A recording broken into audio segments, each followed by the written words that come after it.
Good to see you, everyone. My name is Robbie Howell. We're here with some more Enclave actual play, and I am here with an excellent crowd of players in before my paternity leave begins. My second son is due very, very soon, but I want to make sure I got one more mission in, and I couldn't have asked for a better group of players. Please introduce yourselves, starting with our veteran. Immediately. Hi, I'm Mary May. And next. Hi, I'm Dennis. Excellent. And lastly. Hi, I'm Rachel. Wonderful. I should note both Dennis and Rachel are content creators, and I would definitely recommend you check them out. When this goes up on YouTube, I'll make sure to put their stuff in the description below. All right, as always, we are going to begin with character creation. And for character creation, it always starts in Enclave with your class. We have picked classes in advance, and for one of the characters on this mission, they have a track record already. Let's begin in the same order that you introduced yourselves. What is your class? And obviously, with the case of Siri, we'll introduce her as other pieces are being established of the other characters being created. Yeah, if you're not familiar, Siri is an illusionist. Excellent. And next. Vollanoch is a librarian. Lovely. And lastly. I have not decided on a character name yet, but I am going to go with, I really have to make the decision now, Thunderbird. Excellent. We love it. With this crew in mind, the next step that we do with character creation at Enclave is we decide our personality and we decide our stats. In case you haven't already looked over this, the way this works is that your class determines two of your personality traits tethered to the class's innate stat modifications, and then you get to pick the third one. Then for your stats, you get to distribute 6 pluses. Each plus changes a stat quite substantially, and 4 of those pluses are spoken for. 3 go to the stats correlated to your class's base stat mods. So the Thunderbird, for example, would get double plus to Arcane and single plus to Vigor.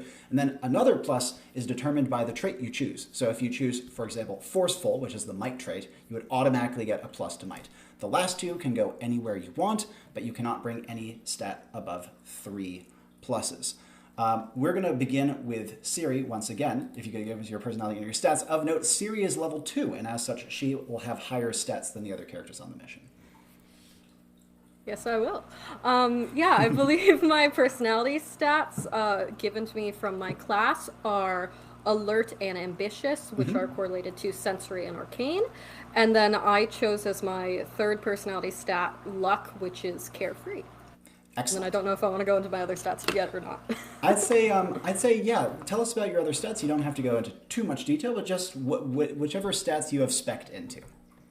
Yeah, with leveling up, I think the only new one that I took was Vitality, which I don't think when it's after the initial character creation, do those now affect your personality, or is it? They do not. Your traits stay the same, but your stats grow and develop.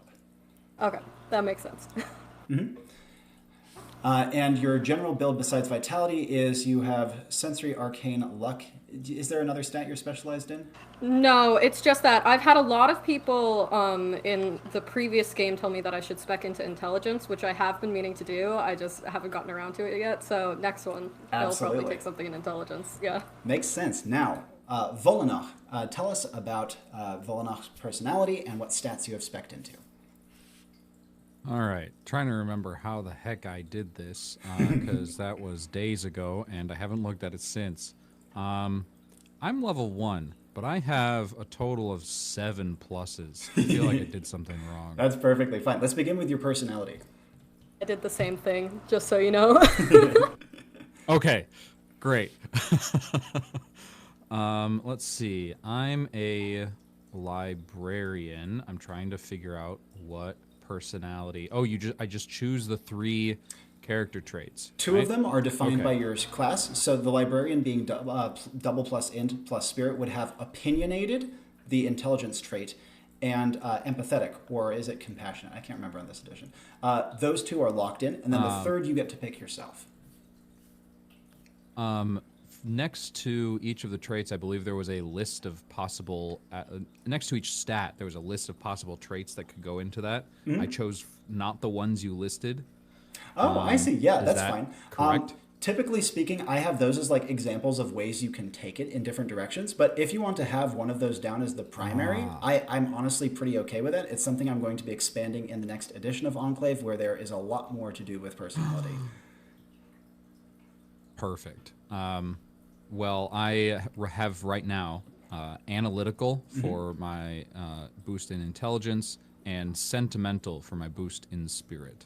Absolutely. And you can see how those kind of follow from the two like headliners that I kind of preface the rest with. And what do you have for your third?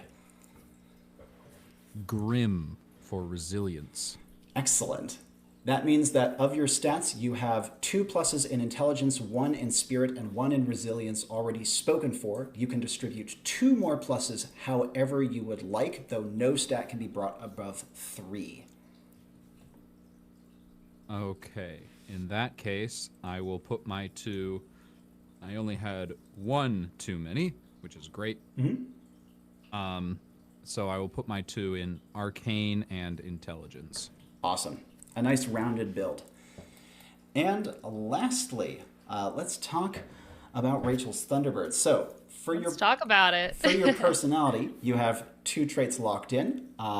Those 2 being ambitious and enthusiastic or energetic. Can't remember which one I have down. The third one you get to pick, and it does correlate to a stat. If you have the list up in front of you, which ones are you thinking? I am looking for the list. If you could remind me where to it's on find character creation, which is right before the classes. I believe it's either on page 9 or 10 off the top of my head. Yep. There it is. Okay, cool. So, pardon me, we're going to take this nice and slow because my brain is slow right now. I apologize for that. No problem. Thank you for complimenting my sweater, Chad. My mother-in-law made it for me, and I love it. Okay, so I'm sorry. So we said what were the 2 that I have? The 2 that you have, no problem, are ambitious, which is correlated to arcane, and then enthusiastic, I believe, which is correlated to vigor. Wonderful. Okay, cool. All right. I am feeling... The first thing that caught my eye that I really liked was alert. Perfect. That's a great pick. In that case, you can put down that your 3 traits are ambitious, enthusiastic, and alert. And because of that, write that down. You have 4 out of your 6 pluses already spoken for. You are going to be getting 2 pluses in arcane, that's coming from your class, the Thunderbird. 1 into vigor, that's also coming from the Thunderbird. And then 1 into sensory, coming from your personality trait pick. The final 2 pluses may be distributed however you like. If you are feeling overwhelmed, there's no shame in just putting them into the stats that you already have pluses in. You just can't bring any above 3. And each plus is a fairly substantial boost. Okay. And that's into personality traits. These are into your stats. So into the stats. Yep. Okay, thank you. Explain. So each personality trait correlates to a stat, but the stats that you choose now are completely independent of your 3 major traits. Oh, I see. Okay, cool. So right. That's we're just gonna rephrase it so I am understanding.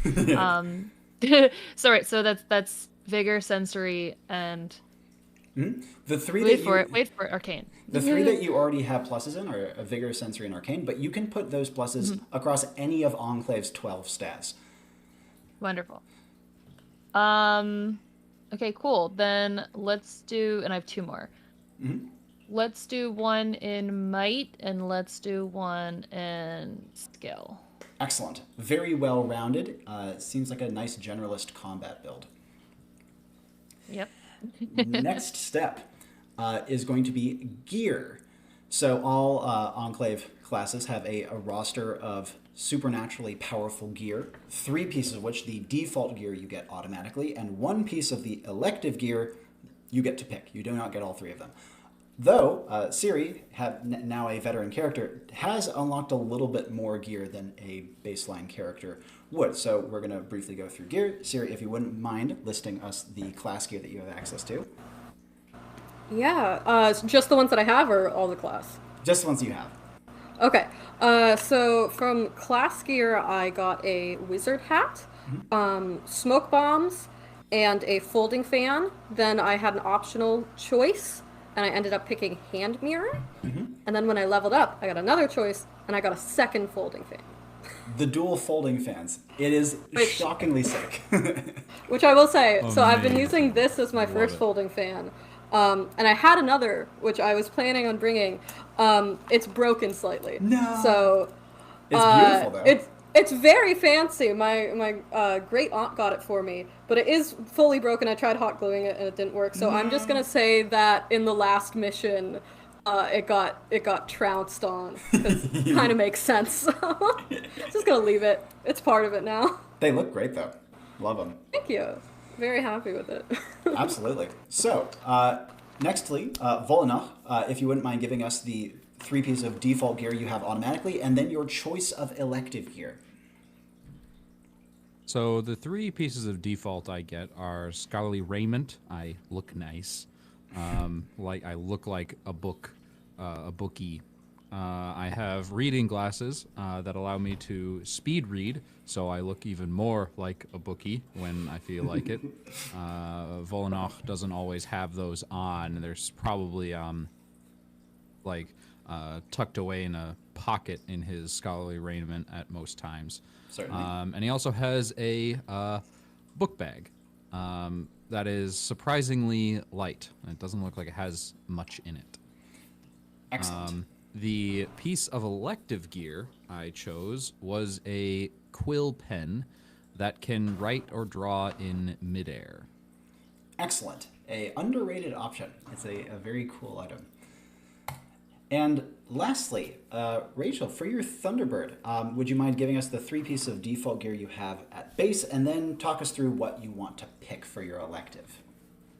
Sure. So I have a feathered cloak, which appears to allow me to glide, which is cool. Talaria, which are sandals, which make me run faster, which is cool.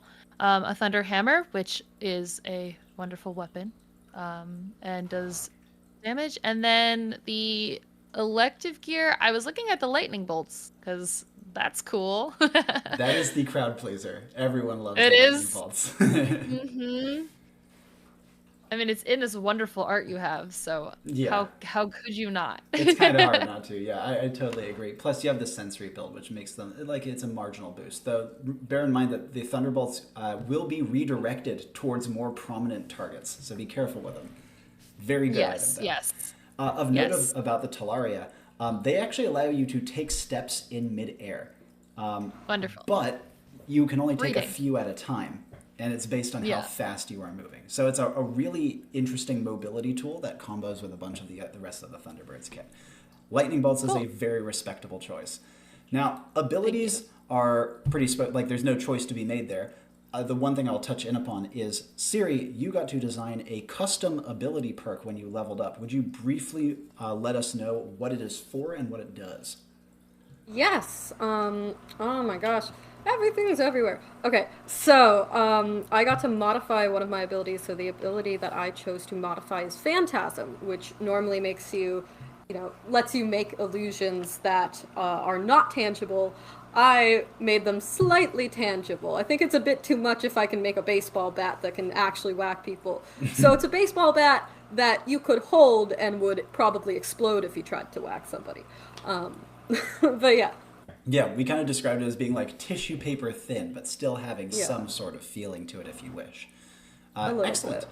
And with all those things out of the way, the last piece that we're going to do for character creation is your character's name, in the case of Rachel, but also their appearance and background.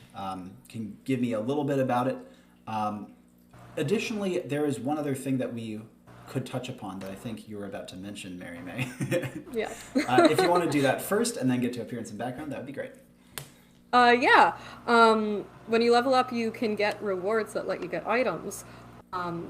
So I was driving back from work today, and I had a thought. Yeah. And if you don't like that item, then I'm just gonna bank my commission reward so I can get a Brugger reward later. Yeah. But the thought that I had is, you know, one of those, like a retractable knife? Yeah. Like you can fake stab. I want one of those, but I want like the sides to be sharp. So if I like stab something straight on, it's like a fake, goofy, retractable knife. Mm-hmm. But if I go sideways, I could actually cut something. And you want this as a common item? Maybe. I will say 100% okay with this as a common item. No, Woo! no notes. Put it down. All right, awesome. I love the idea, and I can see how you would make brutally efficient use of that. Yeah, I'm really excited about it. Would you give us a brief overview of your appearance and background? Yes. So again, I'm playing Siri. She's, I want to say like 5'5", mid to late 20s. Blonde hair, you know, very conventionally attractive. Her background, again, ripped it straight out of Wizard of Oz. She was a con artist, and she conned her way into ruling a nation through, you know, coincidence. And then they found out that she is a complete liar, and they rightfully kicked her out. And so she has been on a journey to try to become the person she should have been when she was ruling the kingdom. Like I mentioned with last time with Robbie, personality-wise, she's changed slightly. I wanted her to be like very con artisty, and I think she thinks of herself as that. But I think she just is very lucky when she happened to fall into that scenario, and is actually not as like clever as she thinks she is. She's just kind of is. I don't know exactly how to describe it, but yeah. An excellent overview. Let's move on to Vollanoch. Appearance and background. So Vollanoch is a tottering old man with an impossibly long hair and beard, stark white. He's also, you can tell his very well kept clothes hang very loosely on him. Like he's grown thin, maybe not, maybe somewhat recently thin. Mm-hmm. And he has this very, very analytical air about him. He always looks like he's thinking extremely hard about something, because he is. And he almost never speaks. When he does, it's like 1 or 2 words that he crafts to be as impactful as possible when he needs to get an idea across. Absolutely. That's so sick. Could you briefly remind me of the stat spread you gave before you jump into his background? 3 intelligence, 1 arcane, 1 resilience, and 1 spirit. Perfect. And what is Vollanoch's background? So correct me if this doesn't quite work with anything, but I imagine him as this sort of mainstay researcher within Enclave. He doesn't really go out on missions ever. That's interesting. He just sort of stays here and like reads about the missions, maybe sometimes assigns a couple to be, you know, decided on by the higher ups. And so he's very well versed in much of the lore of the many, many worlds that Enclave is involved in. So I think that's wonderful, if we have the caveat that he has no knowledge of the inner workings of the organization. He just knows about like perfect what he's been tasked to do. So we can say that he'd effectively be like a subcontractor who like worked for the Enclave as a researcher for a while and now is being promoted to an agent. And he's finally getting to cut through that red tape, some of the red tape he's been so curious about for so long. Perfect. I actually love that. That's a very creative and generous backstory. Very briefly, before we touch upon Rachel, I saw a question in chat. The items that they're getting, are they separate into artifacts, implements, gear? Does the game have one pool of available items to select? Each class has its own unique set of gear to pick from. 3 of them are default. 1 of them is elective from another pool. The reason I have it set up that way is in future editions of the game, there's going to be a much more open-ended way of approaching it. But since this is about more trying to introduce people to the system, it's a lot easier if I give people suggestions on what items you probably should be going with. Though, of course, if you and your playgroup decide you want to just say damn the torpedo and do whatever you want, that is perfectly fine by me. Though I will say, Siri's knife thing, that is a common item. It is something that is not attached to a class and has no supernatural properties, but you get to customize it yourself. So that was entirely Mary May's doing. Lastly, Rachel, do you have an idea of your character's name, appearance, and background to share with us? I have a name. Excellent. I've named her Calypso. Lovely. Because I love that name.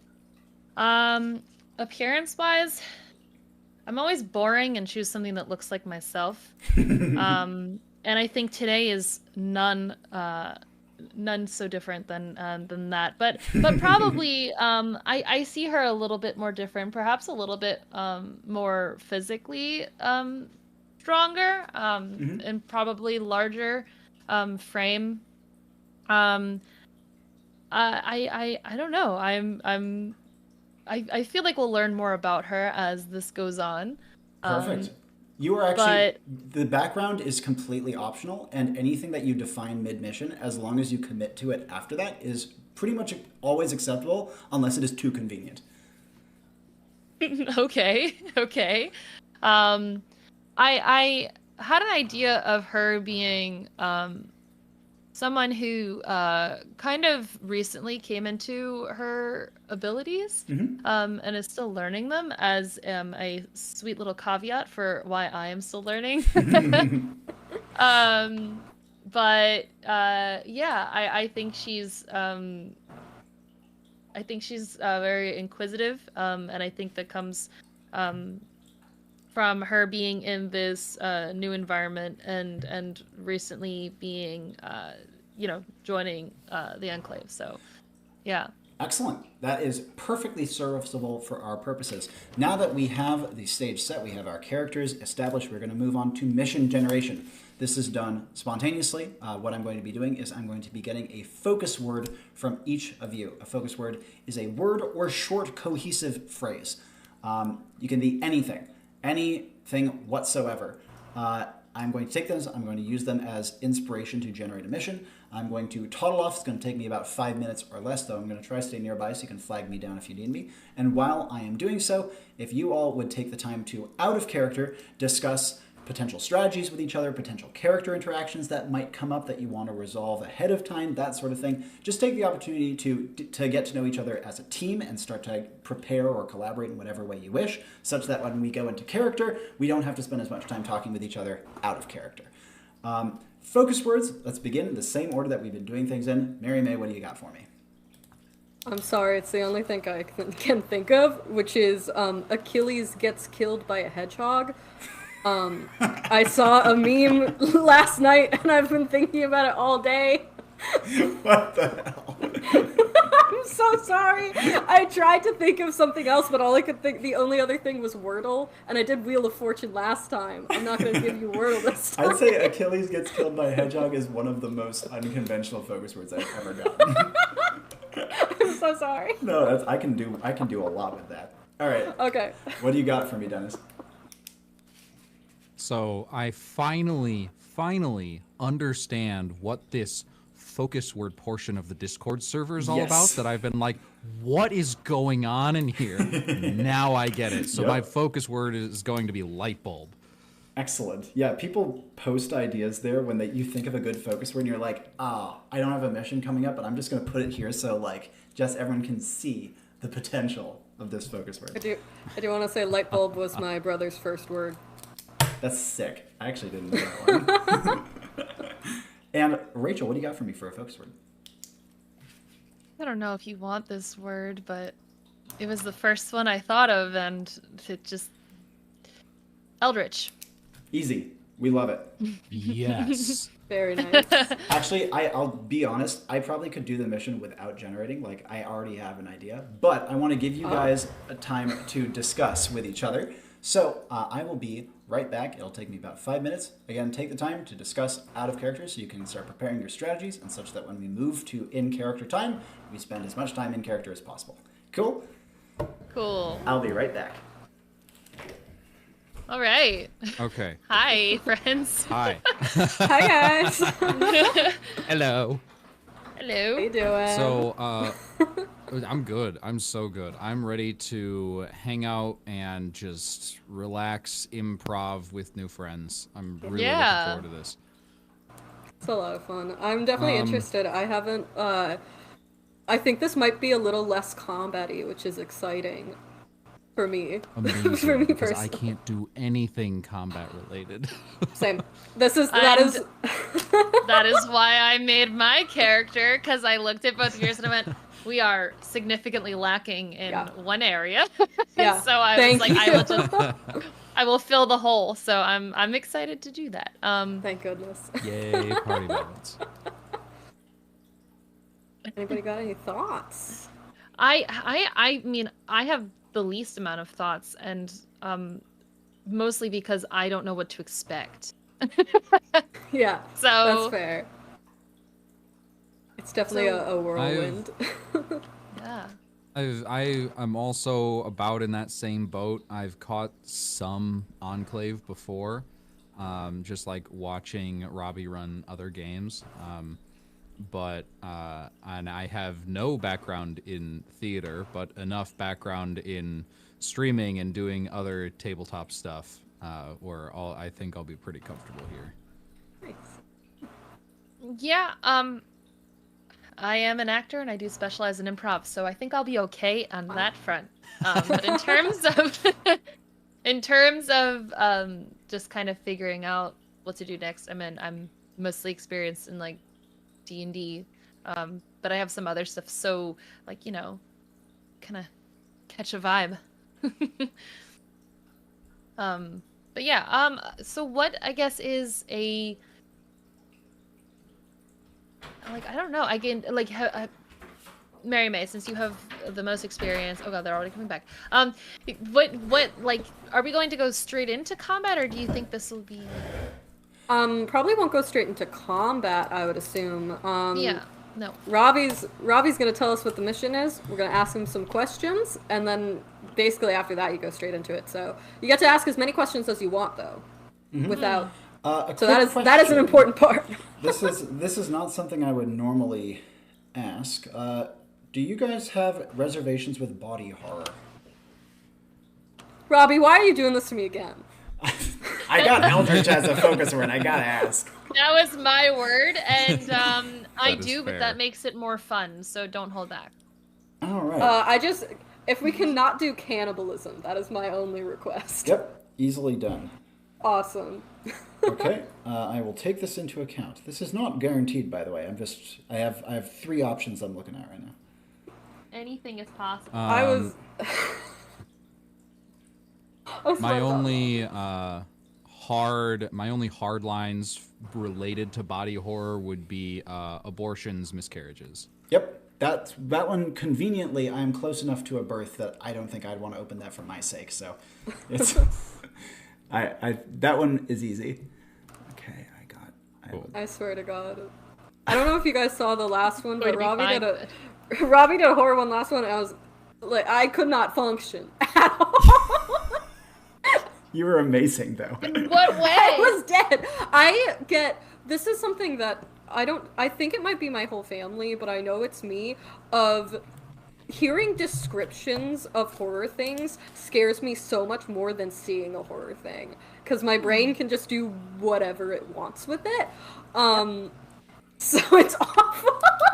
I'm the I have a exact same similar way way. with like descriptions of injuries. Horror I'm fine with, but describing like a real injury or thinking about it too much is bad. Like, Yeah. I remember in lifeguard training we were talking about bone deep cuts, and I had to step out because I was getting super lightheaded, and I Wow. stayed that way for like half an hour. So- But when it came time and somebody cut their foot on a grate and I could see the bone, I was totally fine. Now, conveniently, I'm the precise opposite. I have a very hard time with horror media of any kind, except when I'm conduiting and I can make people suffer, in which case I do great. Oh God. Okay. Just gonna brace myself. I think this one will be very different from the last one. I have an idea that I Doesn't think is necessarily really make it gonna- better. No, not at all. But it's going to be different. I'm ready. Excellent. I'm not. You guys good to go? I have your mission statement if you would like. All right, you Yes. are going to be sent to a small island that is beyond infamous in its locale. It is a storied island that people describe in terms of horror and fear. It has been quarantined, it has been avoided, everything has been done to keep this island from coming anywhere near any sort of gentle folk, and it is called Saldithlath. You do not have to remember that. What you do have to remember is the name of the people who live upon it, the Hrungvaln Faithful.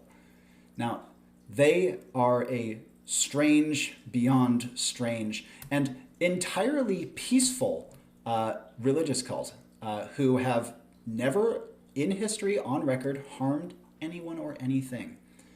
And yet, evil festers on the island in a way that makes even looking at it too much for many people to bear.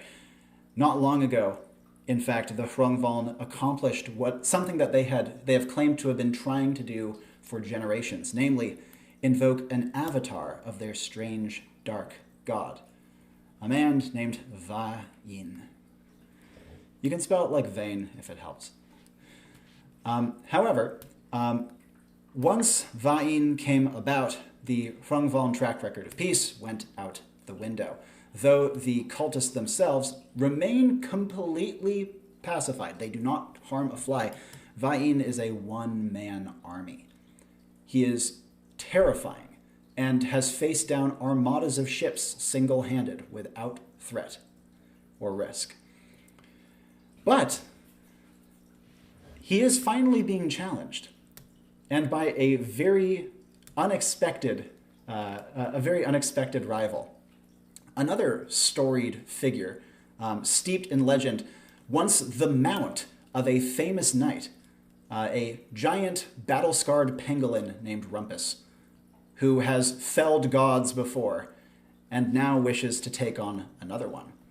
Unfortunately, these two titans have chosen a port city as their battleground. The battle between them rages viciously and brutally, and in the process endangers an entire settlement of people who are currently trying to evacuate. Your goal is to protect one ship out of dozens as it tries to escape the harbor. The Enclave does not expect you to be able to save more than that. One ship needs to escape the carnage. Questions?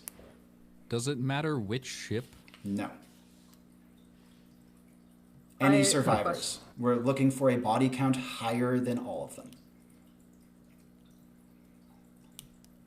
You said a word that I'm not familiar with. Is Rumpus a penguin? Oh, pangolin. If you don't know what a pangolin is, look it up. They're adorable. It looks like this Not when they're pangolin 50 feet tall, I'm sure.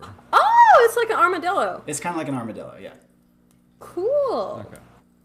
I assume this one's giant. Yes, very big. Okay. Large. Yes, Rachel, you were saying? This pangolin is against Va-in. Yes, who appears to be a man. Okay. Of note, Rumpus is a sapient being. Like, he cannot speak, but he has been around the block a couple of times, and you could speak to him very, very comfortably. Of note, also, Rumpus is not trying to cause harm, and was initially trying to protect people until he realized that the battle was far, far more threatening than he could have anticipated. Mm-hmm. Va-in, on the other hand, is actively leveraging civilian casualties in order to put Rumpus in compromising positions. Questions? Would you mind just spelling out the name of the people who live on the island real Yes. Hrungvaln.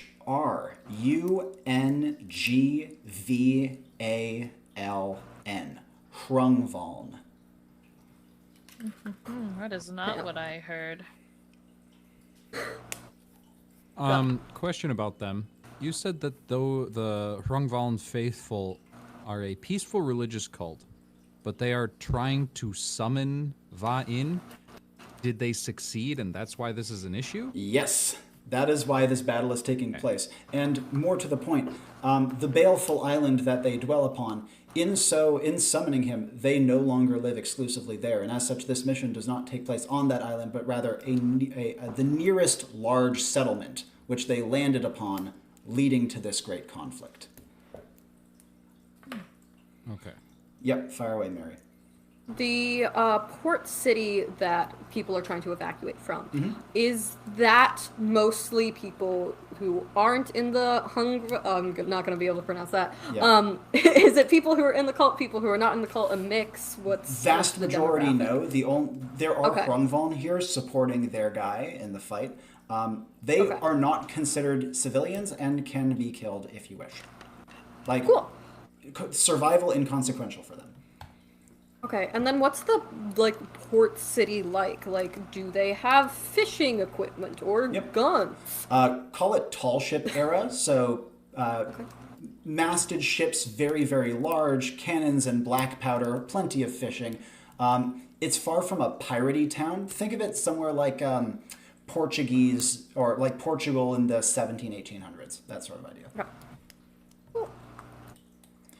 Other questions? I'm imagining Port Royal in Pirates of the Caribbean, is where the story of that That's little not bad. series starts. Yeah, we can Okay. work off that if you need a mental image. Less tropical, but same idea. Any other questions, or are you feeling Okay. good? I mean, I'm not feeling good. Yeah. I'm here for the Things ride. to go wrong. In that case, we are going to move on to assembly. This is a portion where all of your characters are brought together at Enclave HQ to convene and briefly discuss and meet each other before they are sent out into the field, teleported directly to the location of their mission from HQ itself. As of now, we're going to be default in character. If you ever want to say or do things out of character, just let me know, or make it clear that you're not speaking with your character's voice. Obviously, when you're doing things like narrating what you're doing, that much is obvious.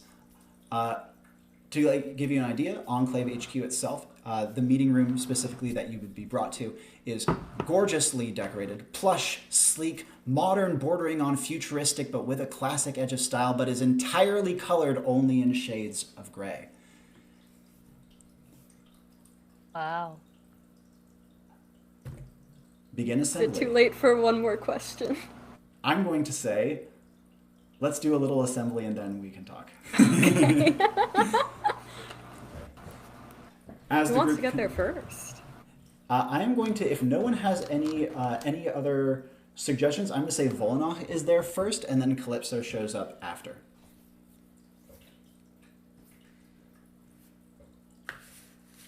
Hi. Vollanoch looks up from the papers he's poring over a table, makes eye contact with you, and nods once, and then goes back to his reading. I look to Siri and I'm like, he's a talker, yeah. Siri would be entering the room at this point to respond to this question. Have I seen Vollanoch around before? Like, would I have seen him in the hallways? I'm going to say, it's a cool idea, but Enclave HQ is so large and so improbably interdimensional that I don't think we could make that assumption. That's fair. That's fair. Siri kind of just looks at him, tries to do a wave to see if he'll look up from his book. Yeah, I guess he doesn't talk. He does a sort of double take and does the same thing to you. A very, like a shadow of a smile, a nod. He goes back to his reading. Never been one much for reading myself, but to each their own. Yeah, you could say something like that, maybe. I don't know. I'm very excited to be here. I don't know what's happening. Well, I kind of know what's happening, but I don't know everything that's happening. We're Yeah, going you on, really- we're going to ships and things. It's good. We'll see if it's good. It's looks a little dicey. Hopefully not Oh, too much. No, we'll be fine. I'm sure we'll be fine. You say that. We'll find out. Yeah, no, it'll be great. I mean, it's It'll be fine. It'll be fine. This your first one? yeah. Yeah, Yeah. you'll be fine. You'll be Yeah. fine. For sure. Definitely, for sure. But your eyes got really big. Are they screaming? That was scary. Oh, yeah, I do that. Cool. Now, Mary, you had a final question. Can I know a little bit more about the god that the cult worships? Yeah, well, it's a tricky one. They're one of those nameless within everything, within nothing sort of gods that just kind of takes a formless shape depending on what a given worship session calls for. What is known, however, is that Va'in is claimed to be the child of the god. Okay. All good then. An excellent question. If there are no other interactions you would like to take, we can proceed, but if you guys have anything else you want to specifically do during assembly, fire away. Yeah, Rachel. Vollanoch, is it? He nods again. What you reading? He goes over to the table and picks up the book he's reading and offers it to you. And it is a thick tome on shipbuilding and various types of boats with of the era that the world we're going to is in. It's the kind of ships we are going to be able to expect in this port. A useful book? Their plot? No. He shakes his head. No, this is not your typical light reading. You could say. It's good you have the attention span for it and hands it back to you. He takes it gracefully. And at this point, you would be brought through Enclave HQ, vast and palatial and labyrinthine and full of color and yet entirely colored in shades of gray, until you are brought to the teleportation chamber, a dimly lit room with rounded corners and 3 gently pulsing platforms upon the ground. A disembodied voice says to you, "Agents, please take your positions atop the telepads." Whoa. Yeah, I still don't like that voice. She goes and stands on one of them. There's like in my ears. This is so weird. Steps on it. Vollanoch looks around for a source of the voice for a couple seconds before following.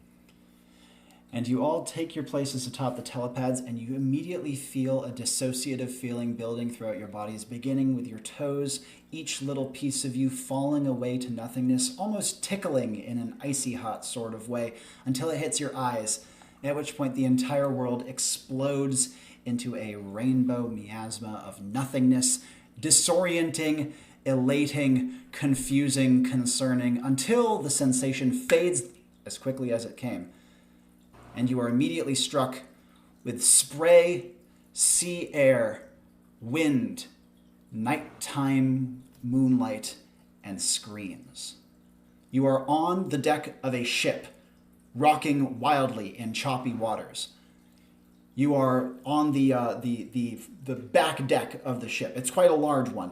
And you can see around you in the clear moonlight, there are other ships moving and swaying as well. There is fire. Some of the ships are on fire. And beyond them, the town that is surrounding you in this gently rising port built into the cliffs surrounding, much of that is also on fire too. There is movement and pandemonium everywhere. And on the ship that you are on, you can hear yells and panic cries and people shifting and bodies moving and rushing about and pushing each other in the dim moonlight. And amidst it all, an eerie, groaning, musical hymn rising up above the noise of the wind and ocean. Immediate actions. We are going to begin with Calypso. What would she like to do? I want to know where the music is coming from. And as you swivel your head looking about, there's a couple sources of it, you quickly realize. One is coming from your ship itself. There seem to be like a group of singers down on like the main deck nearby the central mast. But you hear a similar chorus from a neighboring ship, and yet another similar chorus even more distantly from another nearby ship. It seems like almost every ship has some small group of singers aboard it. Immediate follow-ups.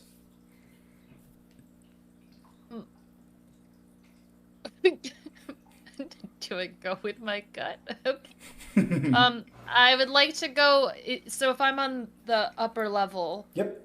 in the back, and they're like on like the what you call it, the main deck. Yep. Can I glide my way over to them? Easily done. Leaping from the deck, you can glide down towards the strong central mast. I just realized this is another nautical mission. I did another one like this yesterday, but it's a different time setting, so we'll be able to dive with it. As Calypso leaps from the aft deck towards the main mast, let's jump over to Siri. What would she like to do? Siri wants to see if she can clock the person who's like running the ship, shouting orders, anything like that. As she glances around, trying to get a bead on it, 3 things she notices. First of all, you are near the helm of the ship, but there is no one at the helm right now. In fact, the rear deck is almost entirely unpopulated. Moreover, you can see that there are figures in the water and around. Maybe they were knocked off of the ship's aft deck, or maybe the ship has been anarchic for some time now. It is completely uncertain. What you can tell, though, is since you are still very much in the harbor and the large fleet of ships that's trying to pull out is still very much in the harbor, it has probably been minutes, if not less, since they fully disembarked from shore. Cool. In that case, look around for, you said they had fishing equipment. Are there any like fishing nets or ropes or anything like that? Ropes lying everywhere. About? Ships are definitely known for those. Yeah. Nets, you don't see anything immediately jumping. Okay. Rigging is kind of a net. I guess. The goal being scoop some people up out of the water. Okay. If there's nobody who looks like a captain, is there a group of people who seem less panicked or more able to be asked to do things? Well, less panicked, certainly. You can see as Calypso is flying down that she has picked out probably the calmest group of people on the ship, the eerie singers around the mast. They are perfectly still and gently sway with the movement of the ship. Is there anybody else? Besides them, you do not see anyone on the deck of this ship that fits your bill precisely. All of them are at the very least panicked, judging by their movements and the noises coming up. But it is, of course, dark and it is loud. So it's hard to know these things for sure. And this is just the deck that you can see of the ship that you are on. Okay.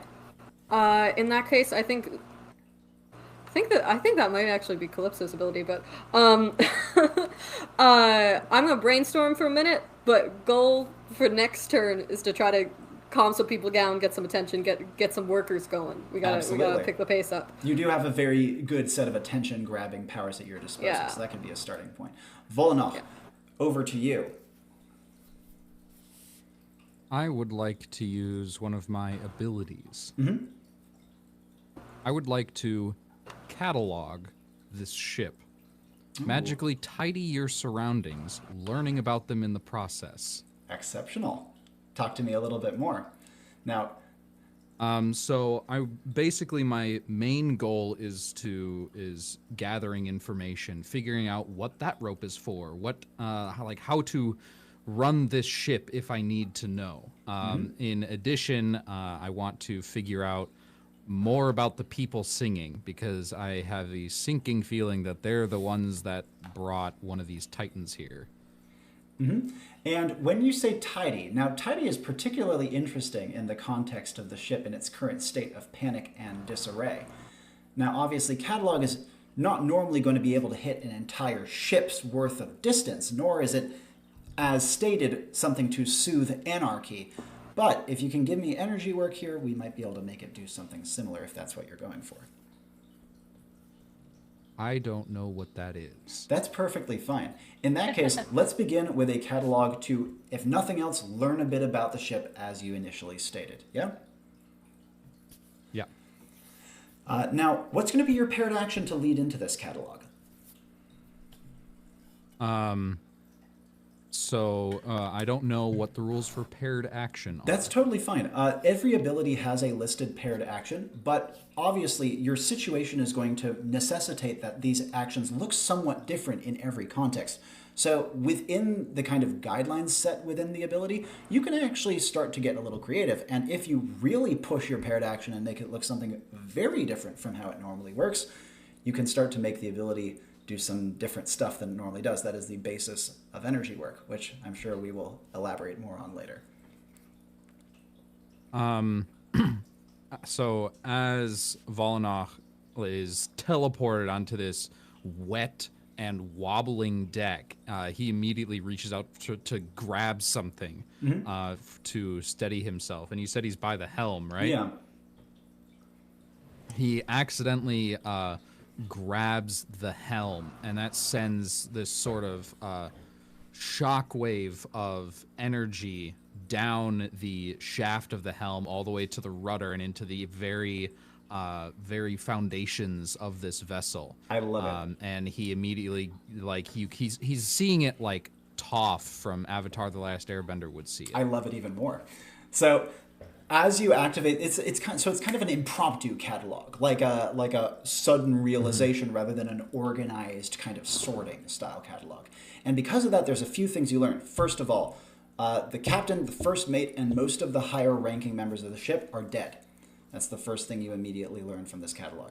Second of all, you learn that they died recently, but the ship also launched recently, so it's probably been helmless for quite a while. Third thing that you notice, you asked about the people on the mast. Your catalog indicates that they do not belong here, but doesn't give you much more information than that. And did you say you had another thing or something you were looking for? Like you said how to like run the ship if you had to. The helm will give you steering ability. You would not be able to re-tack the sail, but it's currently kind of like shooting out of the harbor. So as long as you're not trying to make it do something besides shoot out of the harbor, the helm should give you sufficient control. So, no.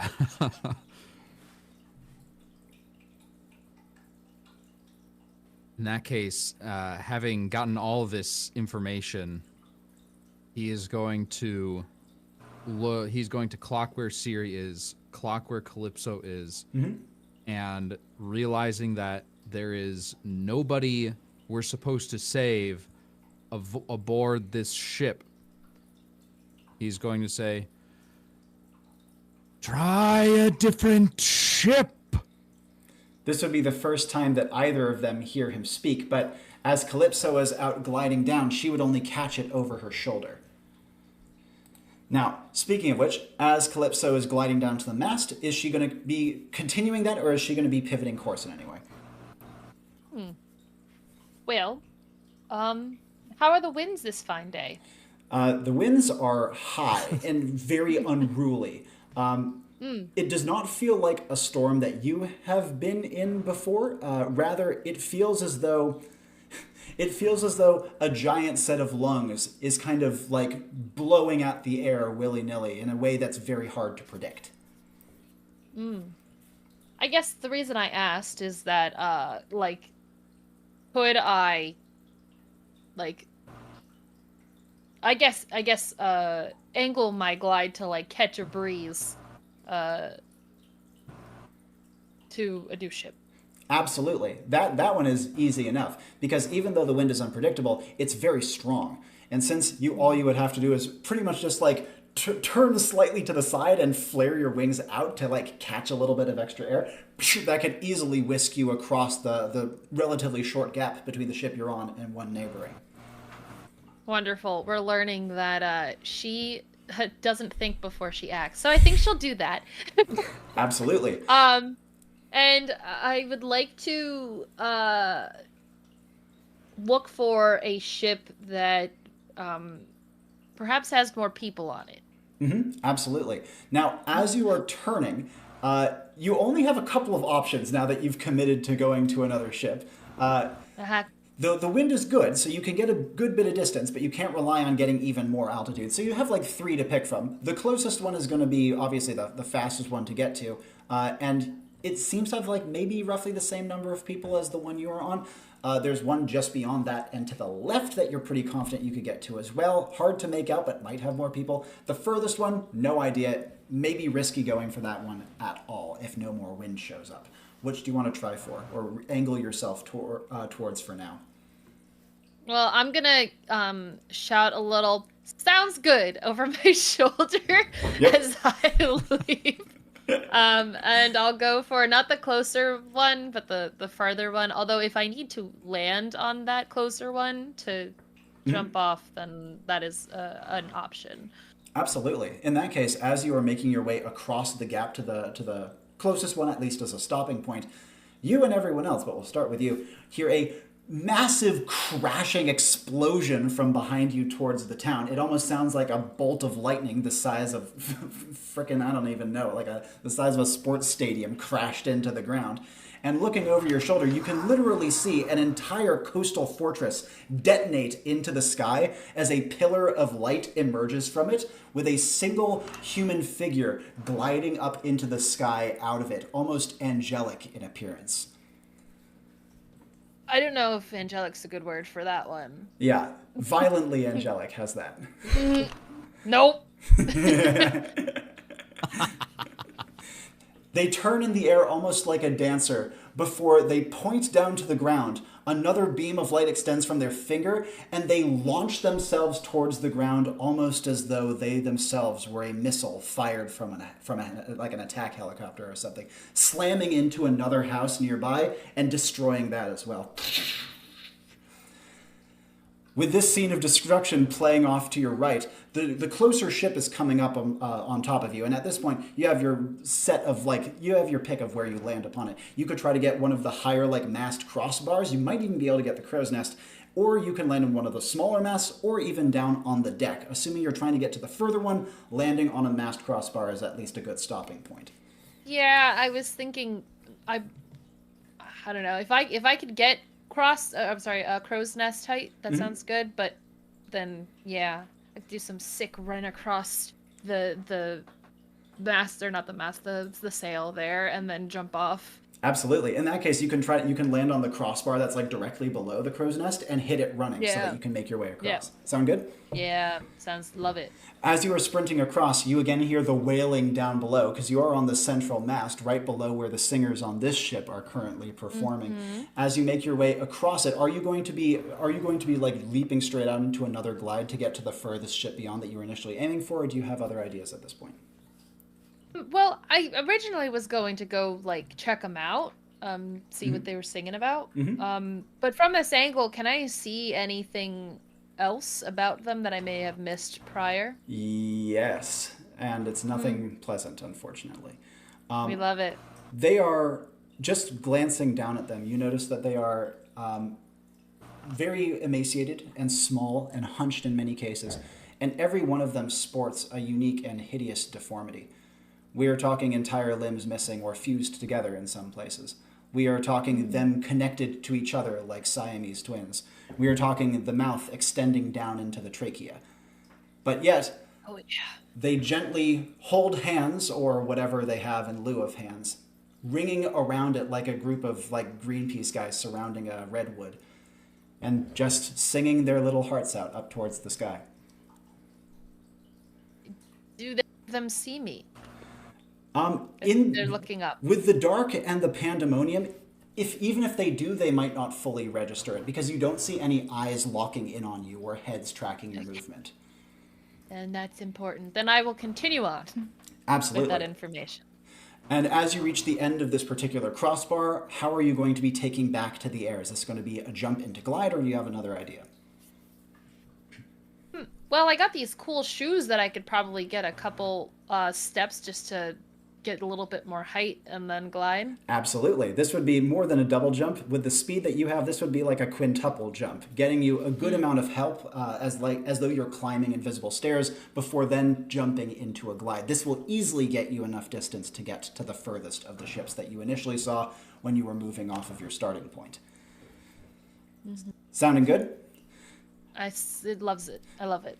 Cutting across the sky, we're going to jump back to Siri. Actions from her on the rear deck of the ship. This is just before that initial explosion of the coastal fortress that I led off Calypso with. Yeah, I think in response to what Vollanoch said about find a new ship, she just like turns and stares at him for a second, like, and then goes, and then this is energy work here.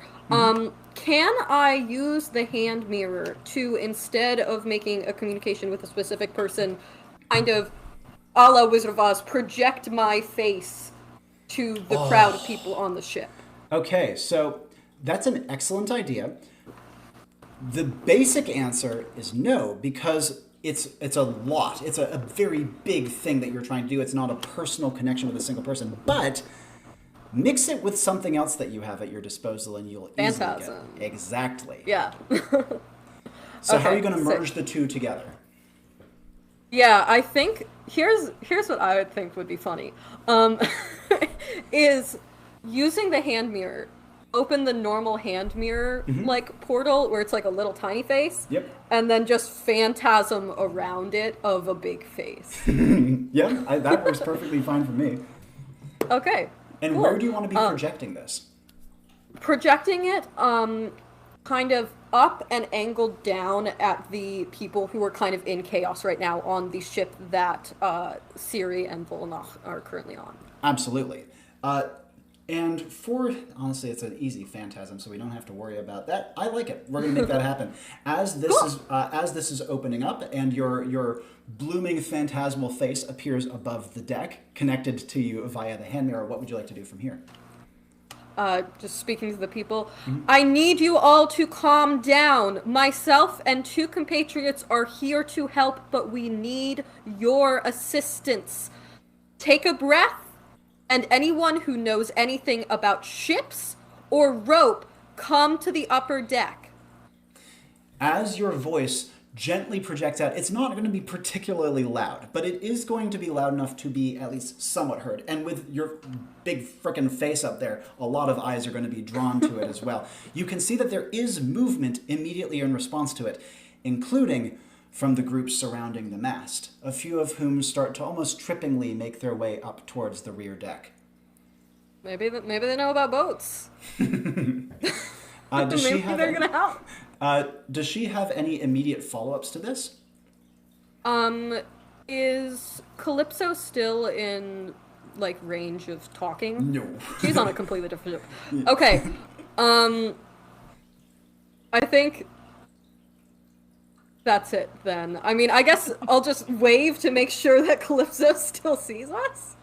She is flying and her back is to you. And at the moment, she has Okay. no reason to look over her shoulder. However, you do, because this is the point at which the coastal fortress behind you explodes. The column of light, the figure almost elegantly ascending within it, pointing down another beam of light. It streaks down to another portion of the city, and there's another great detonation as a house explodes. I think Siri, like, genuinely screams for a second, which is bad PR for her giant projected face. So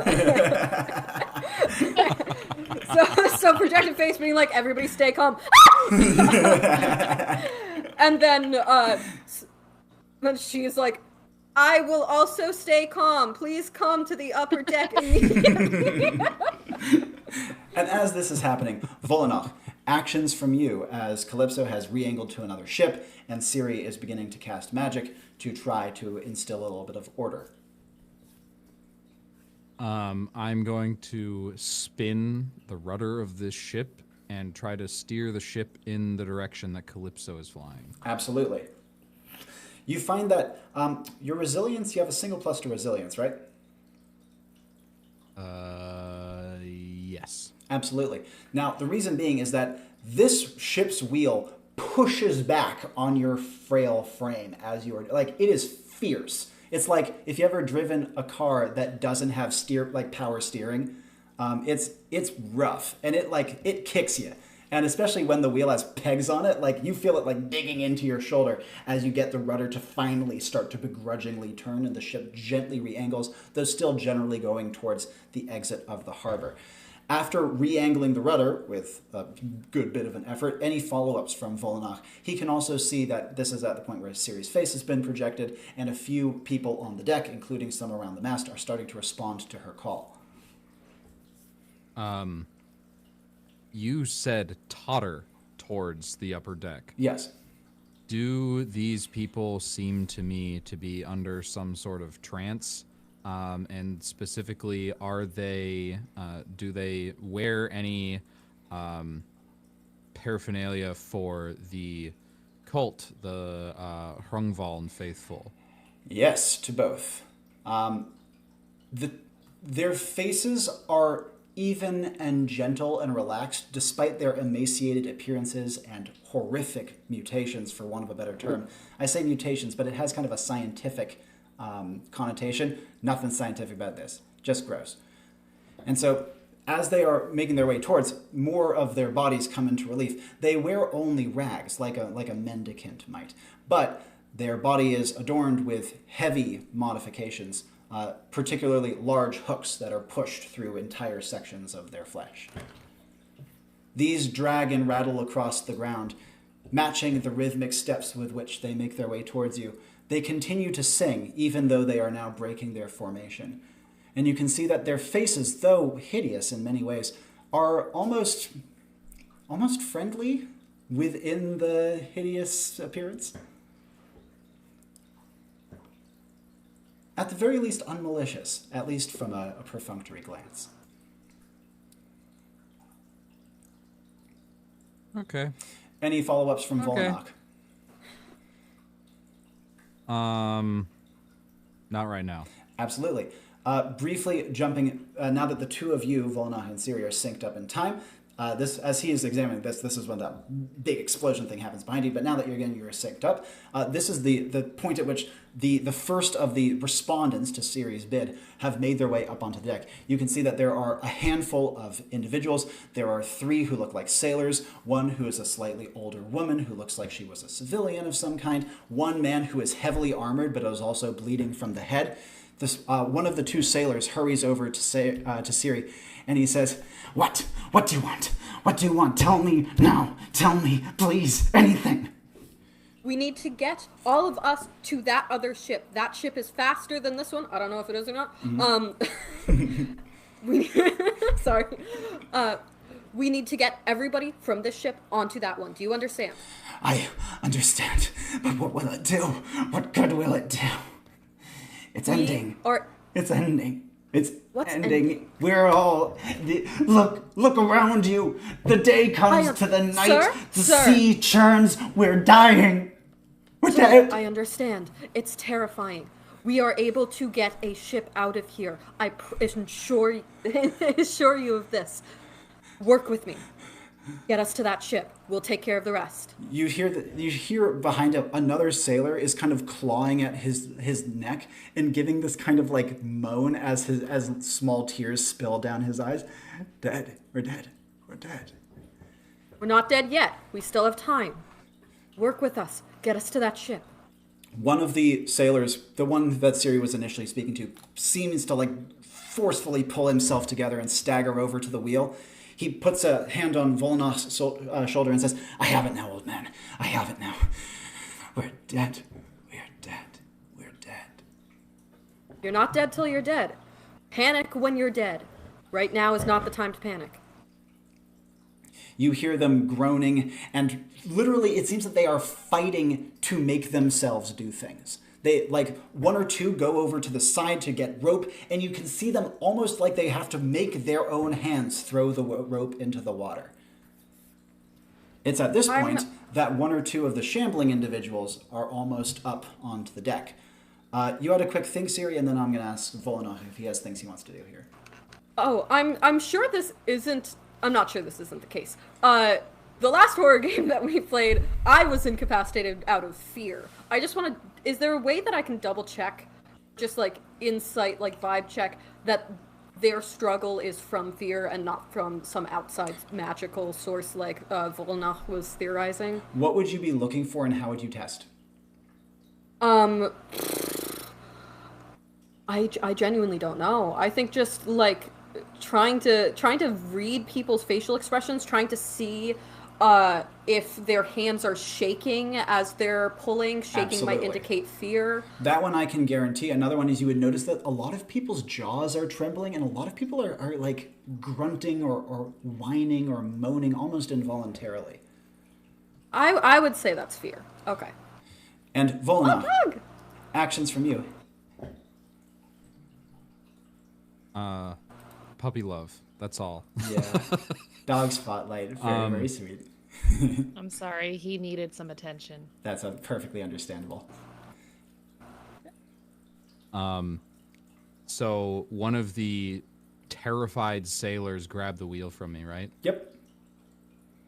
I'm going to, with thin, emaciated, and gentle hands that have seen a lot of books, a lot of ink. Like there's still stains of black underneath every single one of his nails. And I'm going to grab that man's face very gently, look him dead in the eyes, and say, "Peace." I'm trying to calm him down, get him to think straight. You can see that his eyes soften for a moment, and then you can see that the tension returns to them, and his jaw starts to quaver, and you can hear that weird, almost feral whine escape his mouth. He blinks to you for a moment and says, "I need to steer, old man. No peace. Just work. Work until death. Whenever it take me."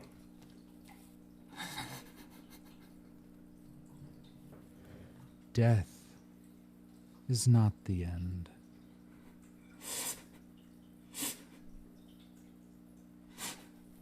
He wrenches his eyes from your face, and almost squinting them shut, he gets back to the wheel before reopening them.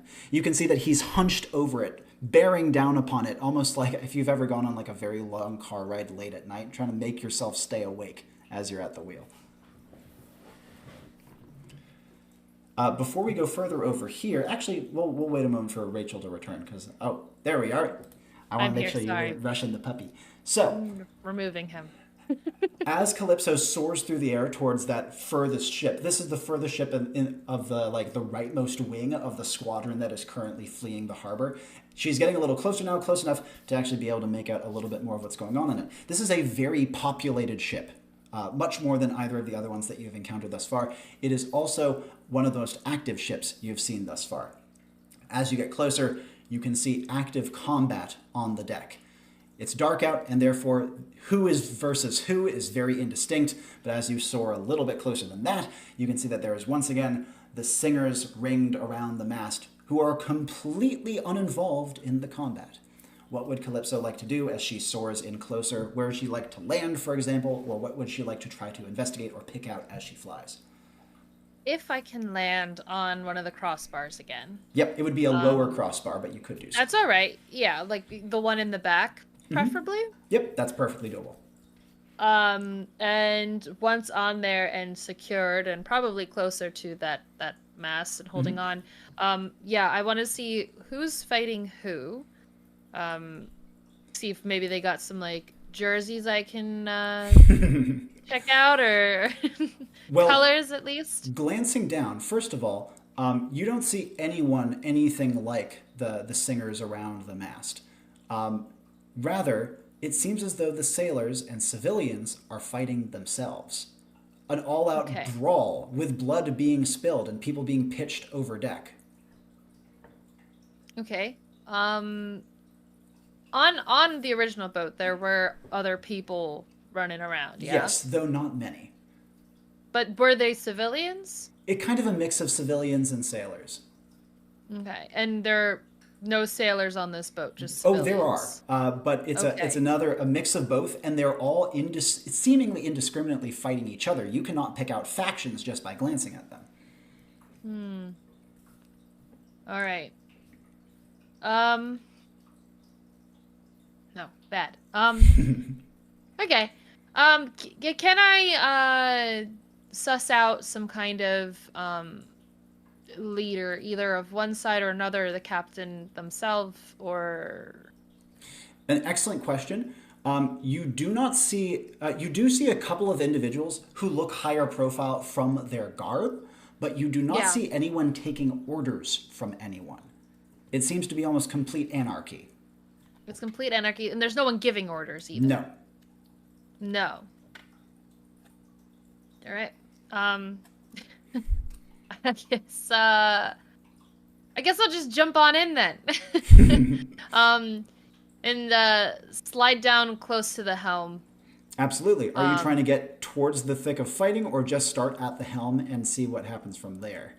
Start at the helm and see what happens there. Absolutely. There are a handful of fights happening in the helm-like area. There's obviously the two sets of staircases on either side of the wheel itself. Mm-hmm.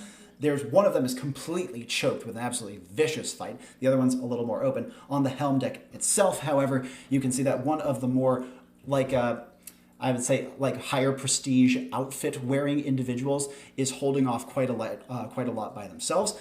It is an individual finely dressed in a large red coat. He's pretty brawny with an open chest that is currently bleeding viciously from a number of slash wounds. And he is single-handedly holding off like 5 or 6 people who are all pushing him back into the wheel itself as he swings wildly with a cutlass that currently burns with a blue flame.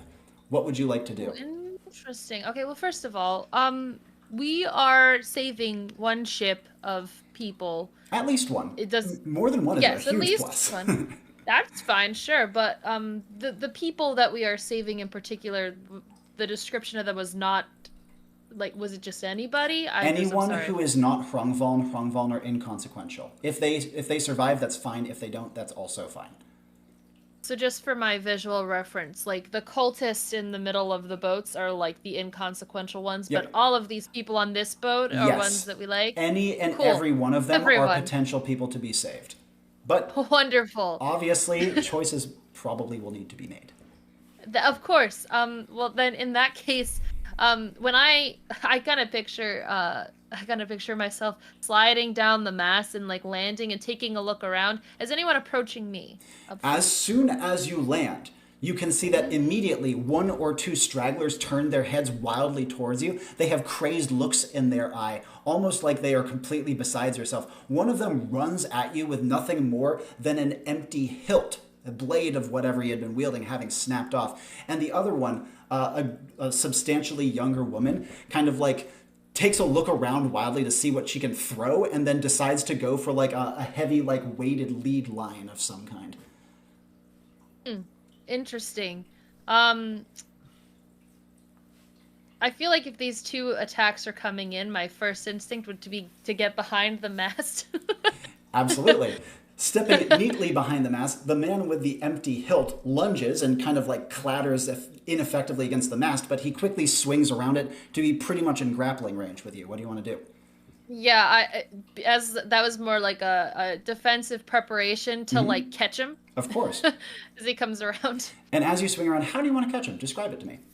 If he's up fairly high with one hand, kind of getting his way around the mast, the other with the empty hilt, raised and ready to strike, what would be the way in which you came at him?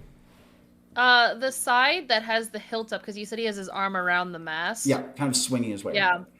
Oh, the one that has the hilts, I would collect in my arm and then pull him into a body defense kind of thing. So he's faced outward in front of me. Absolutely. And you have a plus to might and a plus to skill, I believe, right?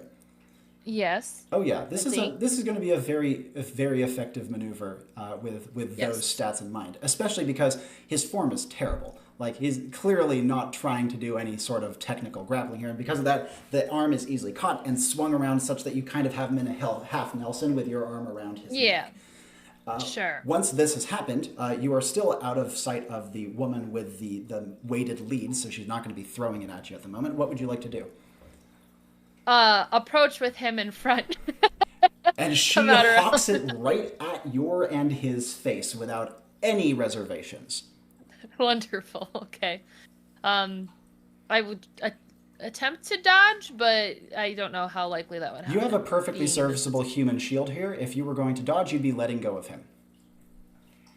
I can't, like, lift him up. Oh, you certainly can have him take the blow. No doubt about that. Yeah. Yeah, that's what I'm concerned about at this point. He has a meat shield. There is a cracking noise as it is literally like a lead ball, like the size of a fist, whacks into the side of his skull. Yep. You see that his head jerks wildly to the side, and he goes briefly limp as he's knocked unconscious. The woman who threw it, however, like, once again kind of casts her eyes around looking for something to throw, and not seeing it, also just hurls herself at you with her fingers raised, trying to gouge out your eyes. I'm gonna throw the body at her. Yeah, and she's definitely not in any state to deal with this. Like, it comes toppling down on top of her, and she tries to throw it off, but it's a very clumsy It's like, oh, affair. what is happening? What are you doing? As you yell to her, and she's like wrestling with it, you just hear kind of disorganized grunts. But as she is doing so, you hear a yell of pain and almost like a battle cry as the man with the blue fire sword has been impaled with a pike. He is stuck in between the spokes of the wheel now, bleeding from the stomach, as he tries valiantly to stave off the last of the people who are now piling in on top of him. Okay, just to add insult to injury, I would like to step over the pile, and by step over, I mean, like, step, like, foot on the back of the guy who she's trying to get off, just to make sure she stays down, and walk over to get to them and see if I can help.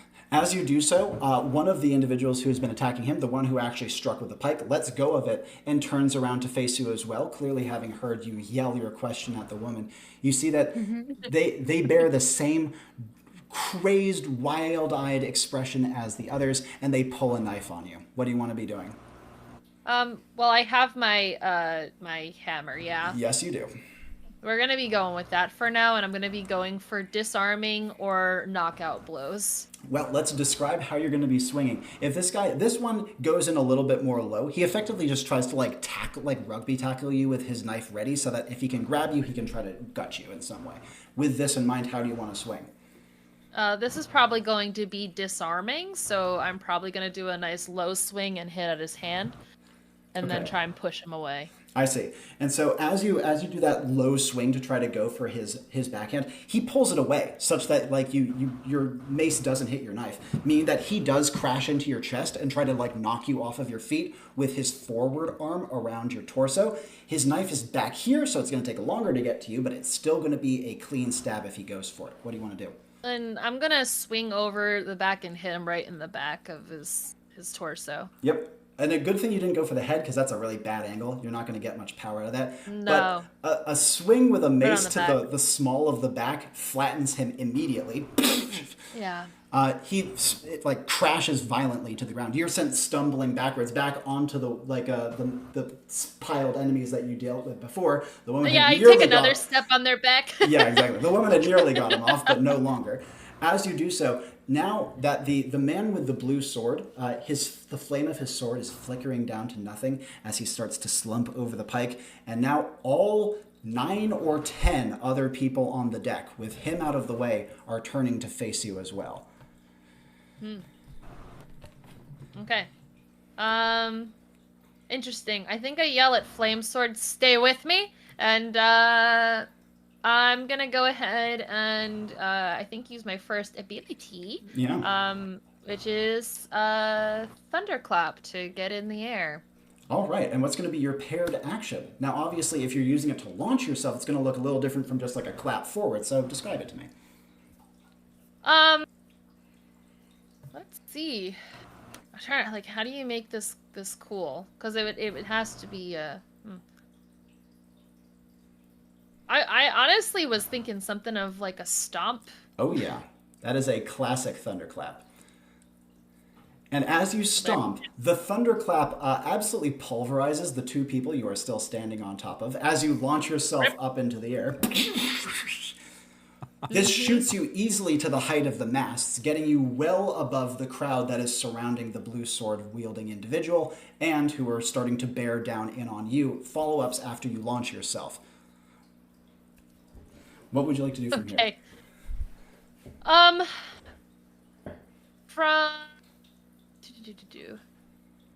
From what I understand, While you're considering, just I'm going now to take my in sweater off. I am there. sweating.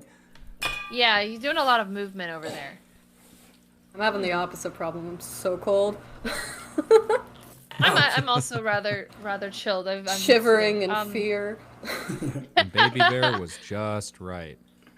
I love that. I don't know if I want to.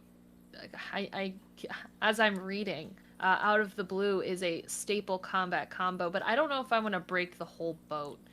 Reasonable.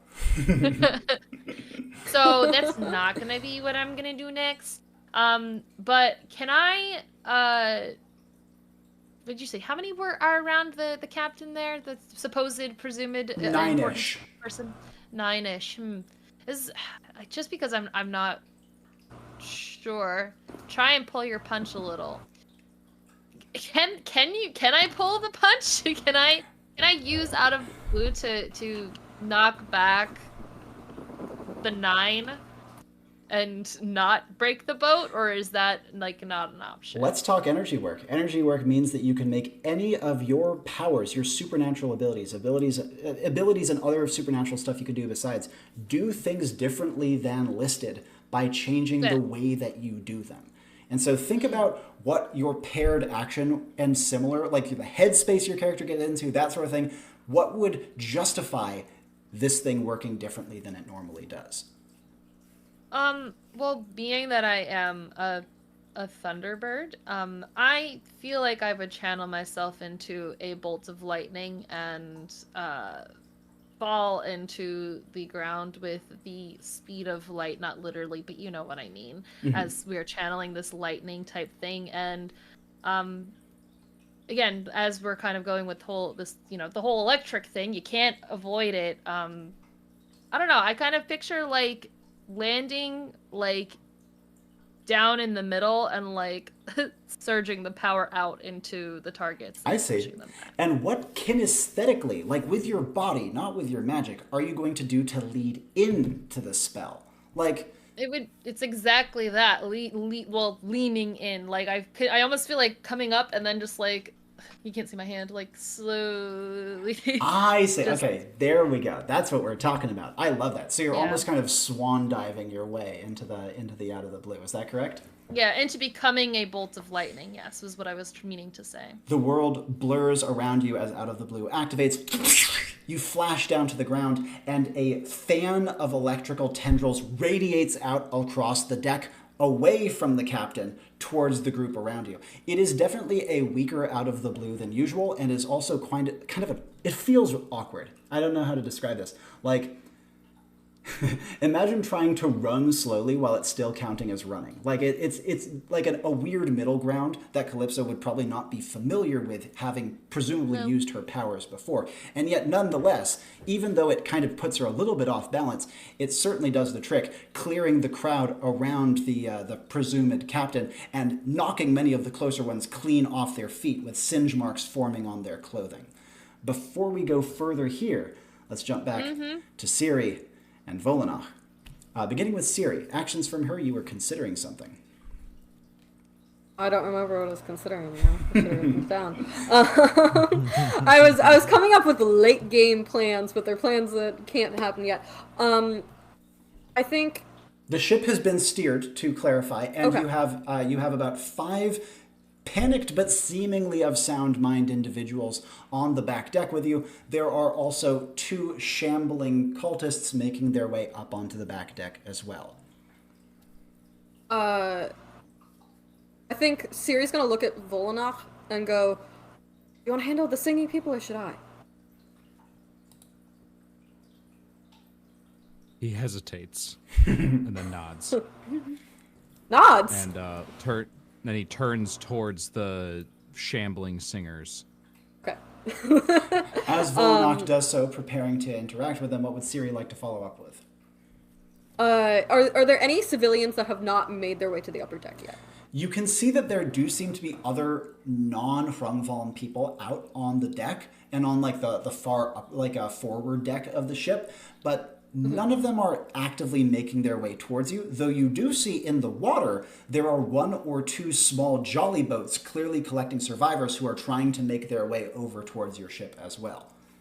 Does it seem like the people who haven't made their way to the top of the deck are trying to help those people? It does not seem that way whatsoever. They seem to be more disorganized, panicked, frantic. A few are even getting into scuffles. Okay, so the people who came up, who, responded to the call, there's one guy who's steering the ship. Yep. There's another person who I think is co-steering the ship. There are 2 who are currently throwing rope into the water. There's the one steering the ship. Okay. There's another one who seems to be trying to handle some of the rigging to retack the sail to be more conducive to the new direction that you're going in. And there's one who is not currently doing anything besides sitting in place, kind of rocking back and forward as they scratch viciously at their own chest and groan to themselves. Okay, I want to go over to that person. Mm-hmm. I don't know if you said that they were like crouched down, but that was my assumption. They're like almost on the ground, rocking back and forward. She has like a dirtied face. Maybe she was working in like a chimney or something like that before all this madness happened, or maybe she was caught in an explosion. But she seems to be a younger woman with her hair in a tight hairnet. Okay, I'm banking on my luck points so much this session. Remind me your pluses to luck, by the way. +2. That's what I remembered. Excellent. Okay. Siri's gonna go crouch down, grab her hands. Her hands try to scratch at yours, by the way, as you're holding them. I'm gonna keep holding them. Try my best to not respond to it. I know you're nervous and you don't know what to do. Let me tell you what to do so you aren't scared anymore. Okay? I need you to help me get those people up here. Do you understand? Mm-hmm. All right, come on, let's go. We got this. And I'm going to take the hands that I'm holding and try to help pull her up. You bring her to her feet, and she kind of hand-wringingly makes her way over to the edge of the ship and starts to try to toss a line off of the deck. You can see that people are being reeled up onto the rear deck of the ship by the other 2 people handling ropes. Vollanoch, as you approach the 2 shambling singers, you can see that the one that is closest to you has but one eye, the other a recessed cavity. This one eye gently, lazily makes its way over to you, and their singing subsides as their loose, awkwardly elongated jaw warbles out words. Salutations to you.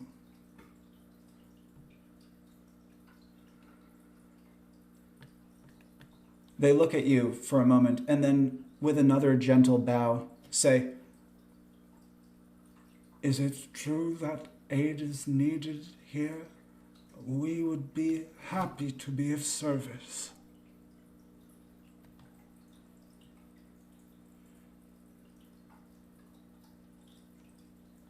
Question for you first. What are you doing? Do I recognize it, either language or tune?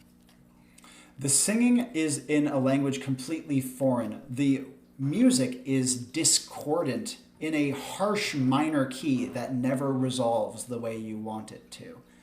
It's elegantly layered, almost with 5 or 6-fold harmonies, but none of the harmonies quite work, hitting an eerie, uncanny valley like a gospel choir that was played backwards. Quick question. Yeah. 5 or 6-fold harmony, but there's only 3 of them?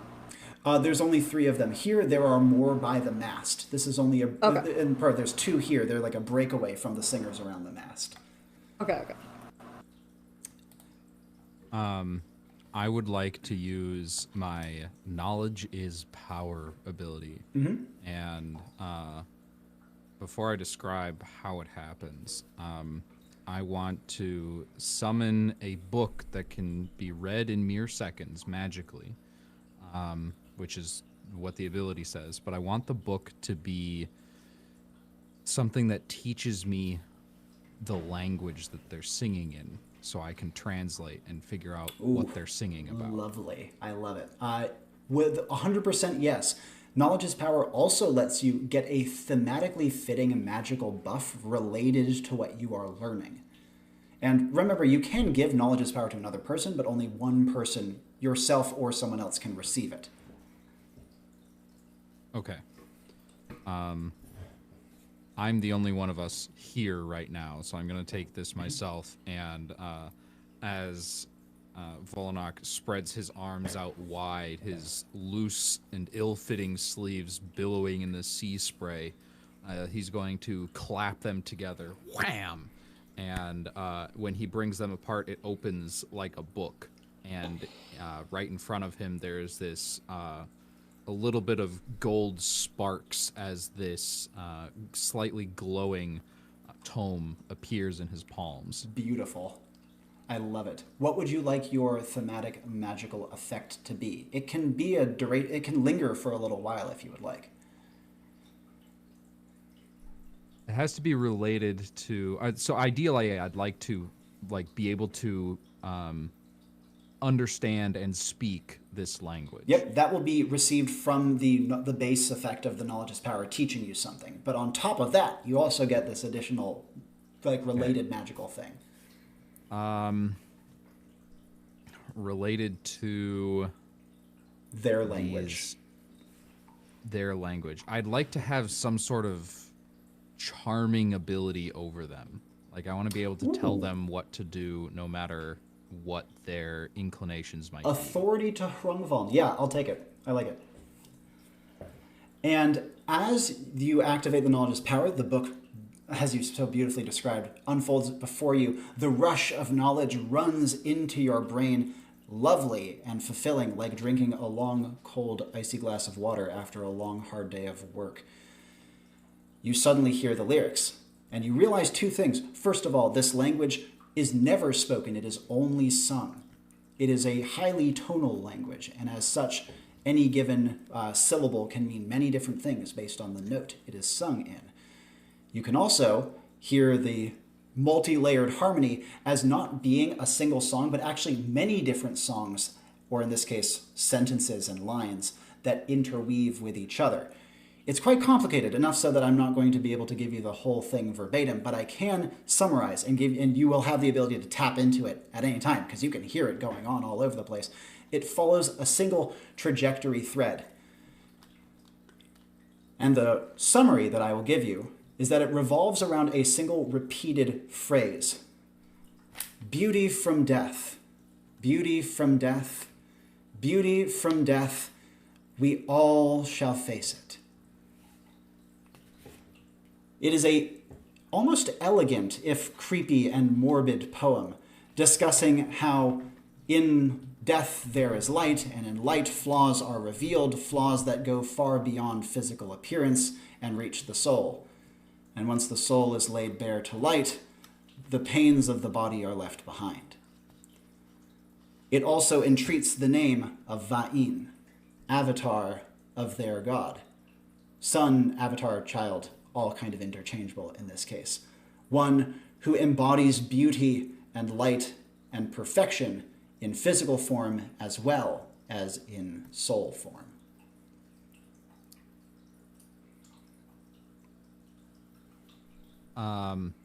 So as one of the Hrungvaln comes up to me and asks how he can be of service, I summon this book, immediately learn all of this information. This is over the course of seconds. Yeah. And I'm going to look at the two of him, and I'm just going to go,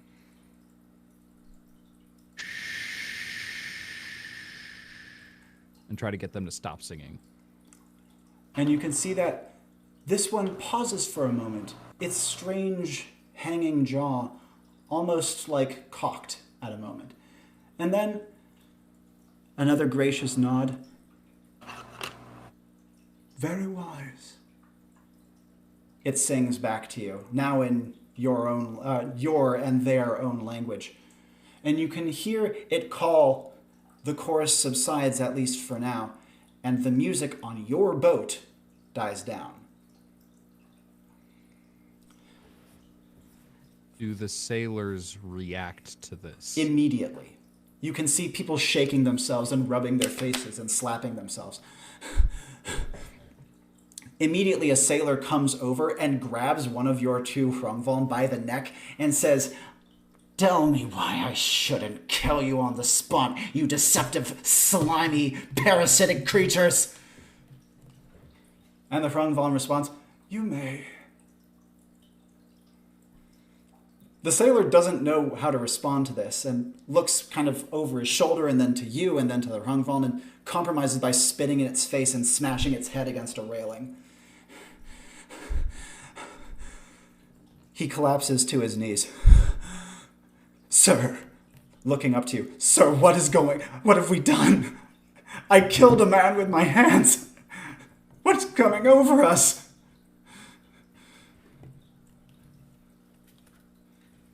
Steer. "Yes, sir." He composes himself and hurries back to the wheel, which was left unmanned, at least for the moment. Siri, you are witness to this and can interact in part with it, but follow-ups if you have no interactions during this sequence.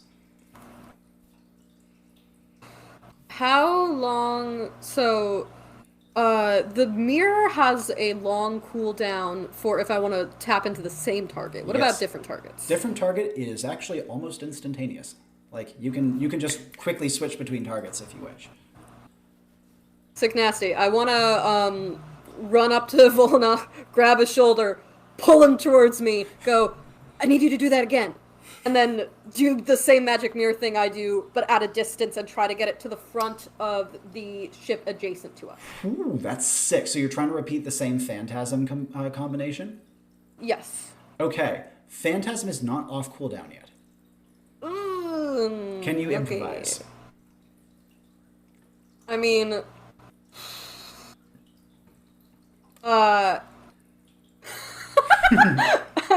that thought is not gonna work, and I don't know why I thought of it. Because it just that makes no sense. My brain was like, "Oh, I have a magic wizard hat. I could eat it." That's not gonna help. Eat it. I'll tell you. That would take some work. Okay.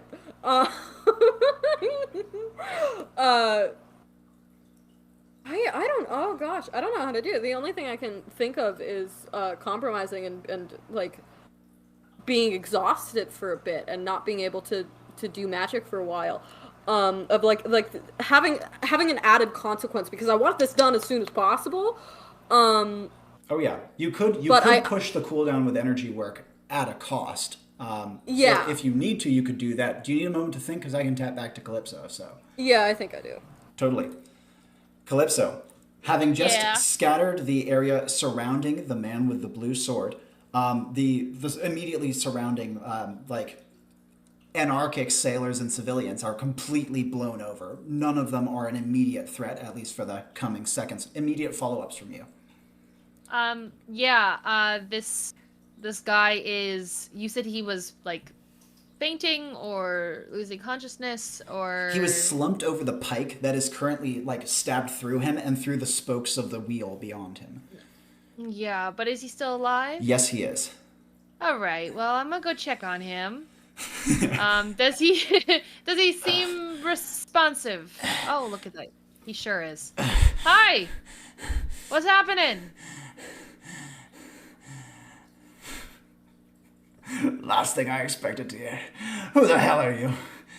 Please tell me you're... My name's Calypso. What? What's up? That doesn't sound like a Hrungvaln name. I'll take it. Do you have anything to help with a pike through the gut?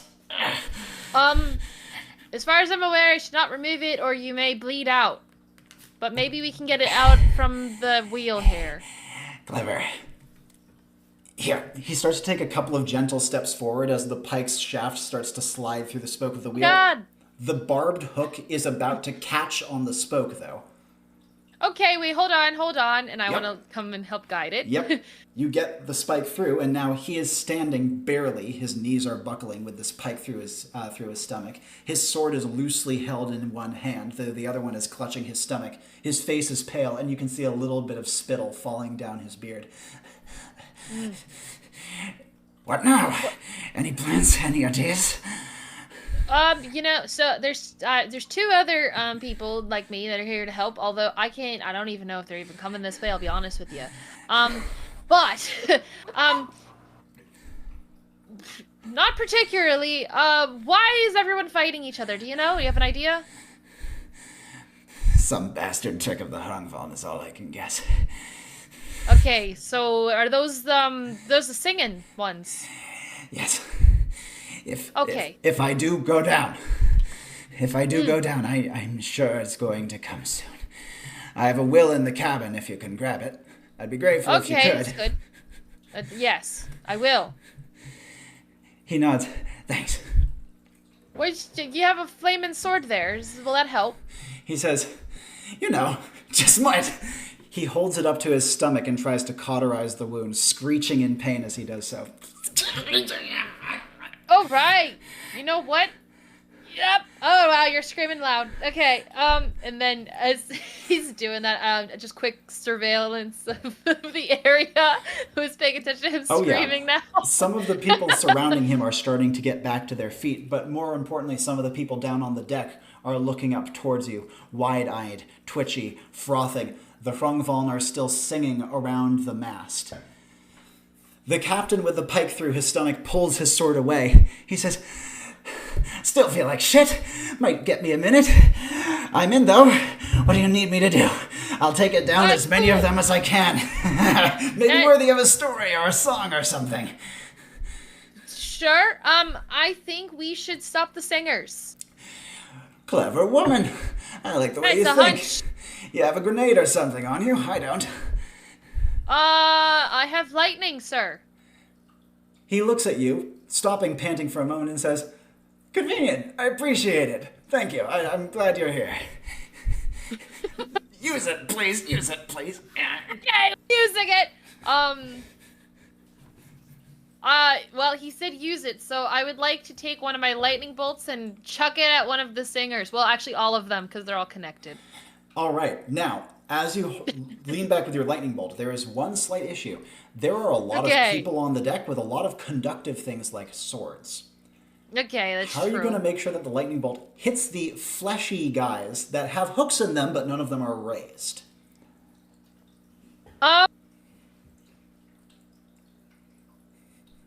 Again, we said we just act first and think later, so I'm not. Absolutely. The lightning bolt arcs down to an individual just in front of the Hrangvaln who's carrying a pipe.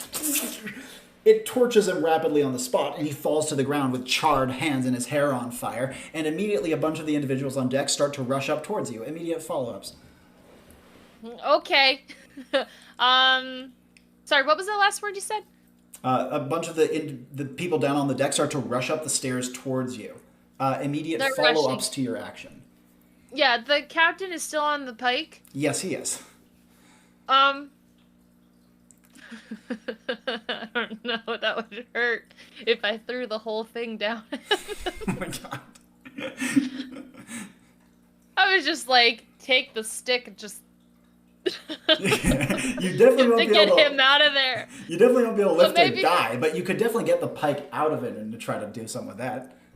Okay, well, I guess maybe I'll do that then. That was my next thought. He's cauterized, right? The captain screams so loudly that it feels like you can't hear anything for a moment.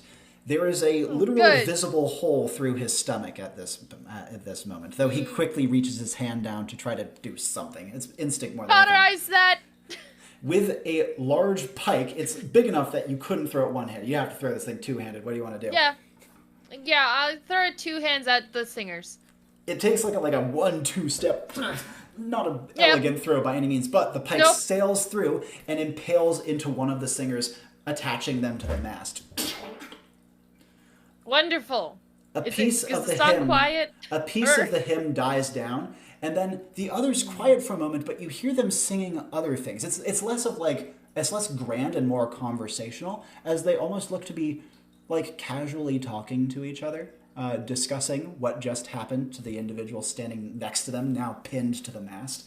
Was this pike made of metal or wood? Because that was kind of part of the idea I was kind of getting at. Indeed. It is largely metal. It has It a is little large. bit of leather used to like kind of give like a grippable surface on it. But now there's basically a large lightning rod sticking out of these guys, I yeah? love the way that you set that up. Yes, there is. What do you want to do? I would like to throw more lightning at them. This next lightning bolt goes straight where you want it to, arcing through and linking between their hands and their sometimes intermeshed forms. You see that the majority of them slump, some of them charred, some of them literally like staggering in place briefly before slumping as well, and the song on the ship finally dies down. The crowd of people rushing up, almost on top of you, start to collapse to their knees, rubbing their faces and shaking their heads. I hold my hammer to attack. No, not really. Like, I'm like, huh! And as you do so, you hear, good shot, ma'am. As the captain crumples down to his knees and arches his back. Do we have any first aid for you or anything of the sort? As you kind of like, as he like falls over onto his side, you can see that his eyes are almost closed and his face is starting to go lax. A few of the individuals who are kind of waking themselves up from the trance they were in, start to shake. One or two of them says, "Captain!" and rush over to his side and try to pull him to his feet. Yeah, help this guy. He's dying. And as you say this, the captain's head goes limp. And he passes in the arms of one of his sailors, who gives a roar of anguish and thumps the deck with his fist, bloodying his knuckles in the process. "No, not him! Not him!" And puts his head against his chest. Nah, he died a hero. Don't you forget him. You can see that a few of the other individuals around, even amidst the chaos and the terror and the noise of other ships, a few even take off their hats to pay a few seconds of tribute before another individual steps forth. "Right. With the captain's passing, our only priority is to move and get out of here quickly. Someone get those wretches off the ship." Who's the first seat? He looks to you and says, "I am." He is a... Alright, you're new captain now. He says, "Aye, man. And from all that I can put together, it seems as though you're a good asset to have on our side. Do you have any idea what we could do to seek shelter against all this terror and chaos?" He says, "The harbor mouth seems unblocked as of now," but he looks over his shoulder towards the burning city behind the group of you. "Probably not for long." Well, first things first, put out all the lanterns, probably. He says, "Aye, a wise idea. You lot, to attention, lights out." And before we go further, we're going to jump back over to Siri and Vollanoch. Siri. Okay, I'm switching gears. So Siri had pulled After that. Vollanoch. Siri has pulled Vollanoch close to be like, "Do that again," and then she's gonna go, "Wait, no magic!" And then push him away, and then go, "Wait, hold up," and then pull him back. "What songs do you know?" And Vollanoch, the answer is kind of all of them because the language is a song. So in their language, a song would just be a poem, but their language is innately flowery and includes poetry in casual conversation. I should clarify. What songs do you know in the language that most people can speak? What kind? Songs these people would know. None. Siri pushes him away again, grabs the closest person to her. What songs do you know? This individual is one of the one hauling rope. He says, I mean, quite a few tavern tunes and sea shanties and the like. Great, do a sea shanty. Get everybody to sing the same sea shanty. Go... Magic! There's some sort of music magic going on, because this has music magic, and the previous mission also had music magic, so just baseline, music is a little good in scenarios. So, I got a bunch of ideas, but most of them are phantasm. This isn't phantasm. This is just like, at the very least, we're gonna get group morale a little bit if everybody sings the same song. And maybe if we sing it loud enough, we won't be able to hear the other song. The man who you pulled over says, "Is now the time? We're facing our death here." Now's always the time! It's music! It's culture! He says, "Ah, you're mad." He says, "Fine then, a star fell into the ocean. Rousing round, everyone. Star fell into the ocean. You know the verses." A star fell into the ocean starts up. It is a jovial tune that is effectively one big innuendo, but everyone gets to make up their own verse. Works for me. Okay. That's gonna be it. And then, I think Siri's just gonna. Oh, I don't know what else she can do. I think just go and try to help people. You know, make sure the ship is steering in the right direction, and then go try to help people get back on the ship. Because, I'm gonna wait until Phantasm's off cooldown and then do a bunch of stuff. Absolutely. You hear the quavering voices of people that slowly start to get a little stronger as they become a little more confident, and also other people on the ship, previously enraptured by the Hrungvaln singing, start to hurry over, their minds clear. The song is, if not loud, at least begins to develop a little bit of enthusiasm over the coming seconds as Siri throws lines down into the water, and many of the people who are floating and drifting there are pulling themselves up, and people in jolly boats are starting to climb aboard the ship as well. As you are doing so, you're also getting at this point quite close to the next closest ship. This one has quite a lot of fighting and chaos on it as well. Vollanoch, actions from you. I don't want these ships to collide. Indeed. So I'm going to first turn to the guy at the helm and go, "Turn!" He is currently in the middle of a verse, but spins the wheel and begins to bring it into, like, we're not going to quite call it a parallel park, but something along those lines to try to bring it alongside the ship that you're moving towards.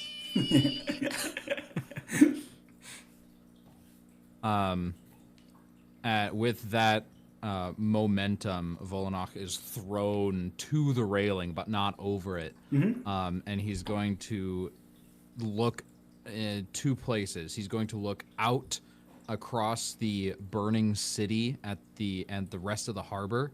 And my question for you is, where are these titans? An excellent question, and a very good time to ask it. Reason being is they're on the pier.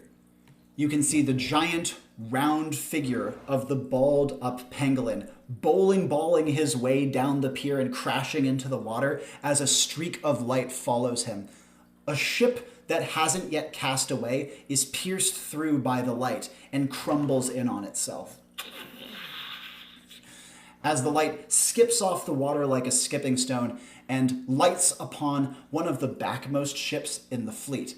For a moment, you see the figure illuminated there. A man's figure, almost like Schwarzeneggerian in his proportions and size. But all you see is a silhouette, as the gleaming light surrounding him does not reveal any features. That being said, as he then takes his stance atop the boat, he begins to walk down it, slowly, unlike the flashing that he has been doing to travel about. And wherever he travels and his light touches, you see people's bodies disintegrate.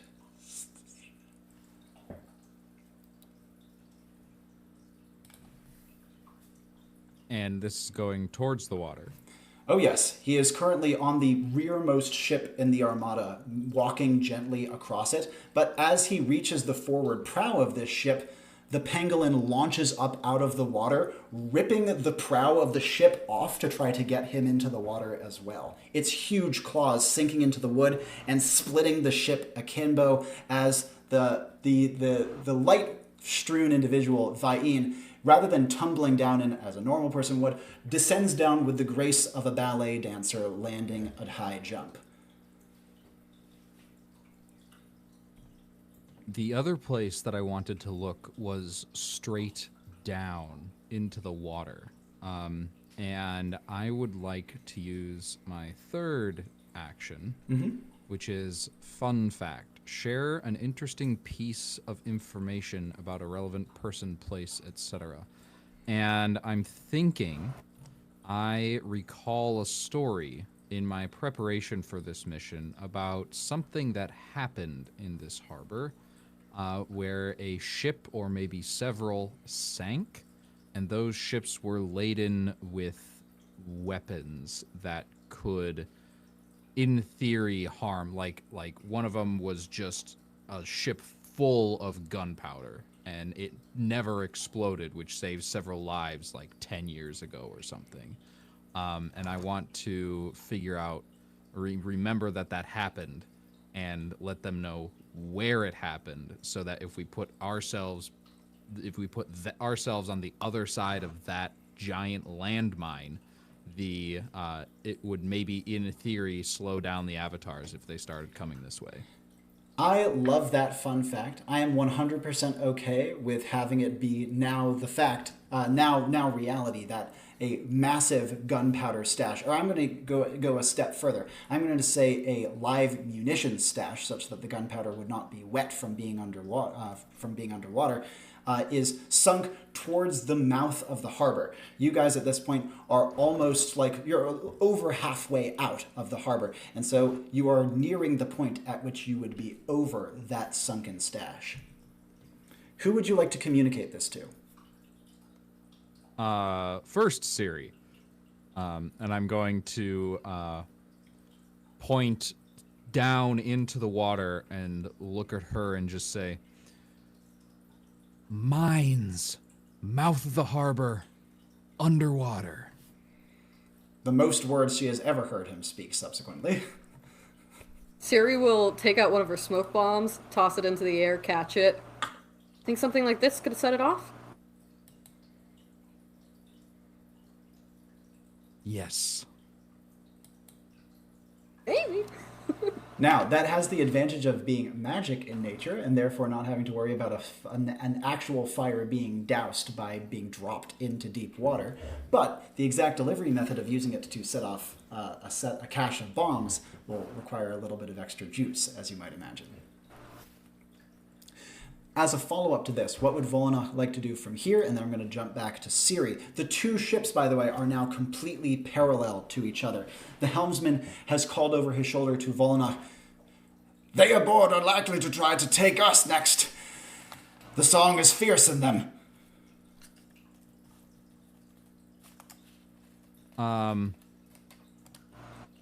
I'm going to, if you'll allow, I'd like to do two other things. The first is I'm going to take out my quill that writes in air, and I'm going to start writing right in the air between me and this guy, and I'm going to do a drawing of the harbor, a drawing of our ship and the rest of the ships and the avatars, and I'm going to make a drawing of the mine underneath the mouth of the harbor. And I'm going to draw an arrow of us getting out of the harbor, and then the mine exploding once we have left, trying to convey the plan to him. An elegant and elaborate drawing, but it will take you some time to do. While Vollanoch is penning this, Siri, actions from you. Vollanoch has just communicated what he has fun-facted to you, and is now drawing with his quill pen in midair, clearly conveying a visual diagram of the plan to the captain. Or the helmsman, rather. He's definitely not a captain. Okay. I have a plan that's going to take a lot of magic later, so I'm trying to use minimal magic now. Yep. I'm going to pitch this to you. Okay, so here's the thought that I had that I don't know if it would work. So, the reason why I had to use veneer when I did the mirror thing previously is that because I want my face big. I'm okay with the face being small because all the cult people, I forget their name, it starts with an H and it's impossible to pronounce. They're kind of clumped together. So I don't need the face to be big. Absolutely. Here's the second part that's a little more twisty switch. I would love to be able to get this one and done, do this for every single ship at the same time. Yep.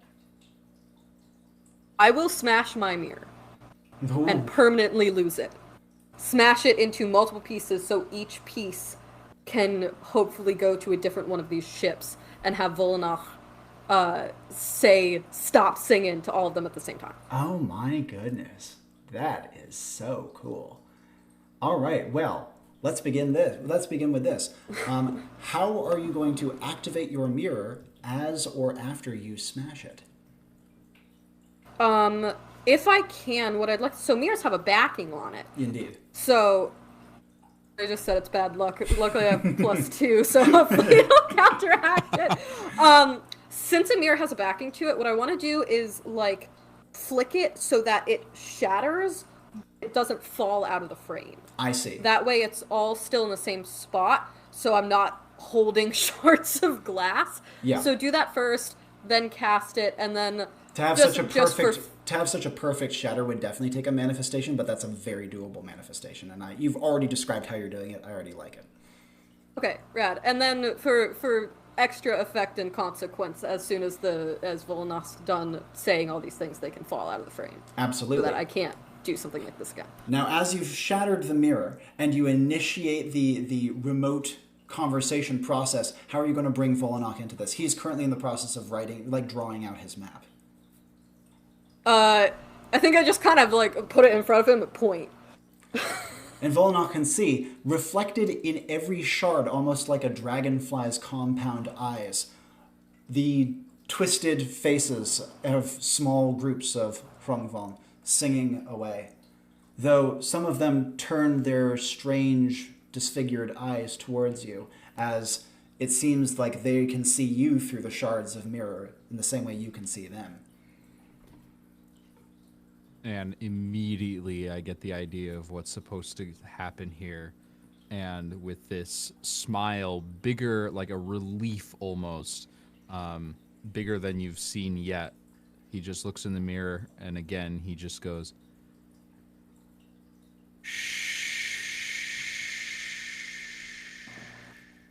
And from the mirror, you hear... like when you unmute everyone on like a 20-person Zoom call at once. A discordant series of responses. Indeed, your wisdom is present, thy will be done. I understand clearly. Amazing. And then the mirror shards fall out of the frame. My grandmother's not going to be happy. I will reach out and grab Siri's shoulder with a reassuring and comforting grip. She kind of looks back at him, nods, and then starts running around again. Immediate responses from Vollanoch, or is he just going to be returning to finishing up his map? He's going to think to himself, dang it, nodding's my thing. He's going to go back to his map. And the helmsman is starting to put together what you're doing. He says, all right. And then here, we're nearly at that point. He says, should we be bringing folk from they stopped singing. Should we be bringing folk from there aboard here? Should we be trying to have as few ships as possible or scatter ourselves out? As few ships as possible. Siri says this, and Vollanoch also unites his hand. That's perfectly reasonable. The two of you are saying effectively the same thing in completely different ways. And the helmsman nods, and he takes a bell, like a helm bell, next to his side, and starts to ring it as loudly as he can, beckoning with his hand towards the ship you pulled up next to.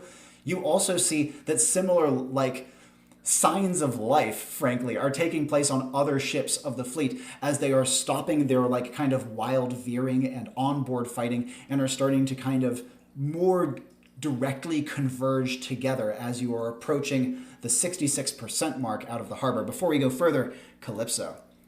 Hey, what's up? Now, as the lanterns are being dimmed on the ship, what do you want to be doing? Where do you want to be positioning yourself? The first mate has appointed a helmsman to be piloting the ship as it is moving out towards the exit to the harbor. What do you want to do? Where are we in the timeline? So you are currently behind the other two in time, so you'll be able to catch up a bit. Yeah, okay. So, I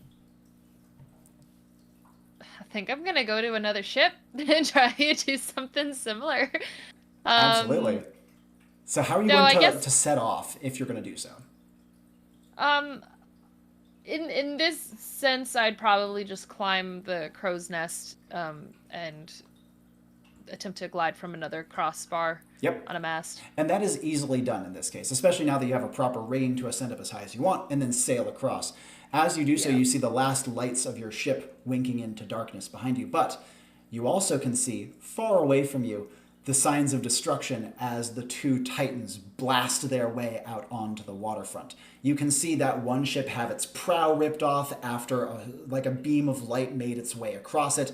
The beam of light descends down into the water, engulfed by a great titanic sphere that tries to grapple it under the waves, but then the light bursts out again and the two move to another ship towards the back of the fleet. The ship you are sailing toward... Now, to clarify, you have a couple options here. Remember when I initially gave you 3 options of where you could easily fly to from the position that you took? Yes. The ship that you briefly touched upon to kind of re-jump, that is now pulled up alongside the ship you started on, where presumably your allies are still. However, there is a third ship, one of the furthest ones out ahead of the fleet, that you also are now in shooting distance of. Okay, yeah, I will get on that one. Absolutely. As you glide out across the water, this ship, again, towards the head of the harbor, you can see that as you are getting close, the music of the Hrungvaln is dying down. And as you land, you can see that the people aboard are rubbing their faces and coming to, with the Hrungvaln kind of placidly sitting in the mast around the center. You will not be able to land on a mast crossbar this time because it's kind of a far distance, so you'd probably be landing on the back deck of the ship. Okay. Oh. Just being blissfully uninformed is amazing. I am going to land. I see everyone's kind of chilling out. That's cool. I know the source of the danger, and I know exactly how I'm going to deal with it. I'm going to run at the people at the mast with my hammer and go to smash them in the face. Absolutely. As you make your way to the mast, are you going for killing blows here, or just, damage? I want them to never sing ever again. That is doable. They are also completely static targets who don't try to dodge or avoid you in any way, shape, or form. In fact, a few of them greet you pleasantly before getting their jaws caved. As you batter your way through them, your mace starts to get spattered with blood, as does the front of your body. The group of them lie in a bloody heap after less than 5 seconds. And the sailors and civilians around you cheer. Yes! Down with the whelks! The slime! Pitch them overboard, why don't we?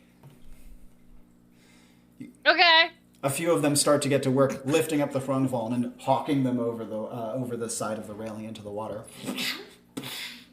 I salute, and then I think I should go check in with my friends just to make sure we're all on the same page. Absolutely. And I'm gonna go glide towards their boat. They're almost directly behind you at this point, and as such, you don't even need to climb a mast to get enough juice to get close. Wonderful. Flying your way back towards them, you can see that their ship seems to actually have its shit together for the quite unlike when you left. However, as you are getting closer, that's why I left. Indeed, you would see that behind them, the two titans are getting closer. They are now on top of the ship immediately behind the one that you guys started on, taking out the rear deck of the ship before battling on its main deck, the mast coming down almost immediately. As Calypso lands on the prow of her starting point ship, she can see both of her allies still on the rear deck. What would she like to do? Although Siri is kind of running about, casting out lines and bringing in stragglers from the water and off of jolly boats. I'm going to go find I guess I'll probably follow Siri and just be like it's the singing, they gotta stop the singing, that's what we gotta do. We did. Wonderful. I'm glad that you've done it. What do we do about that? And point at the I have an insane idea. If you can do everything else, I think I can do one thing. Everything else. Got it. and I will begin to do everything else, which may not be the most important task for the second, but then I may drop that and go on to another not important task, but then go on to rescuing people from the water. As Calypso makes her way into doing so, Vollanoch, you have finished your map. The helmsman, now that he is not having to actively steer the ship, since there have been gangplanks put down to allow people to be brought off of the ship next to you onto this one, he actually has the moment to consider what you have laid out in front of him. He takes a few seconds to kind of drink it in, looks to you, and says, "Right. I've heard of that wreck.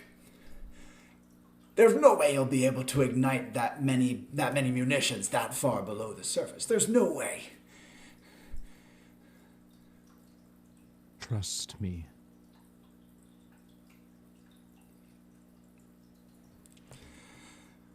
I'd like to. I'd really like to. He swallows. Will I overhear this?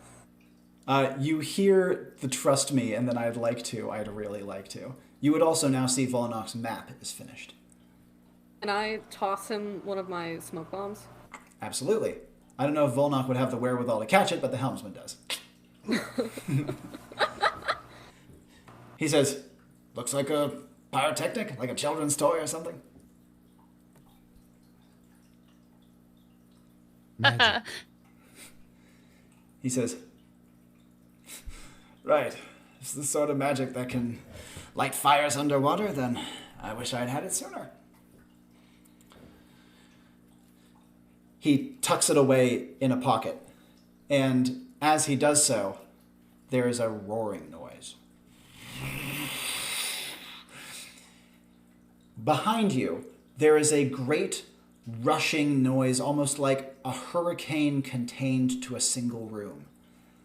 The water of the harbor is pulsing violently as the battle between the Titans has descended beneath the surface, and a bulge is starting to form as water starts to form like a bubble the size of a ship over where the two are fighting.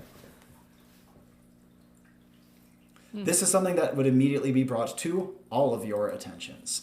Immediate reactions, beginning with Calypso. So, fighting. Water. Us. They are underwater. The bubble is forming above them, and then you are in front of them.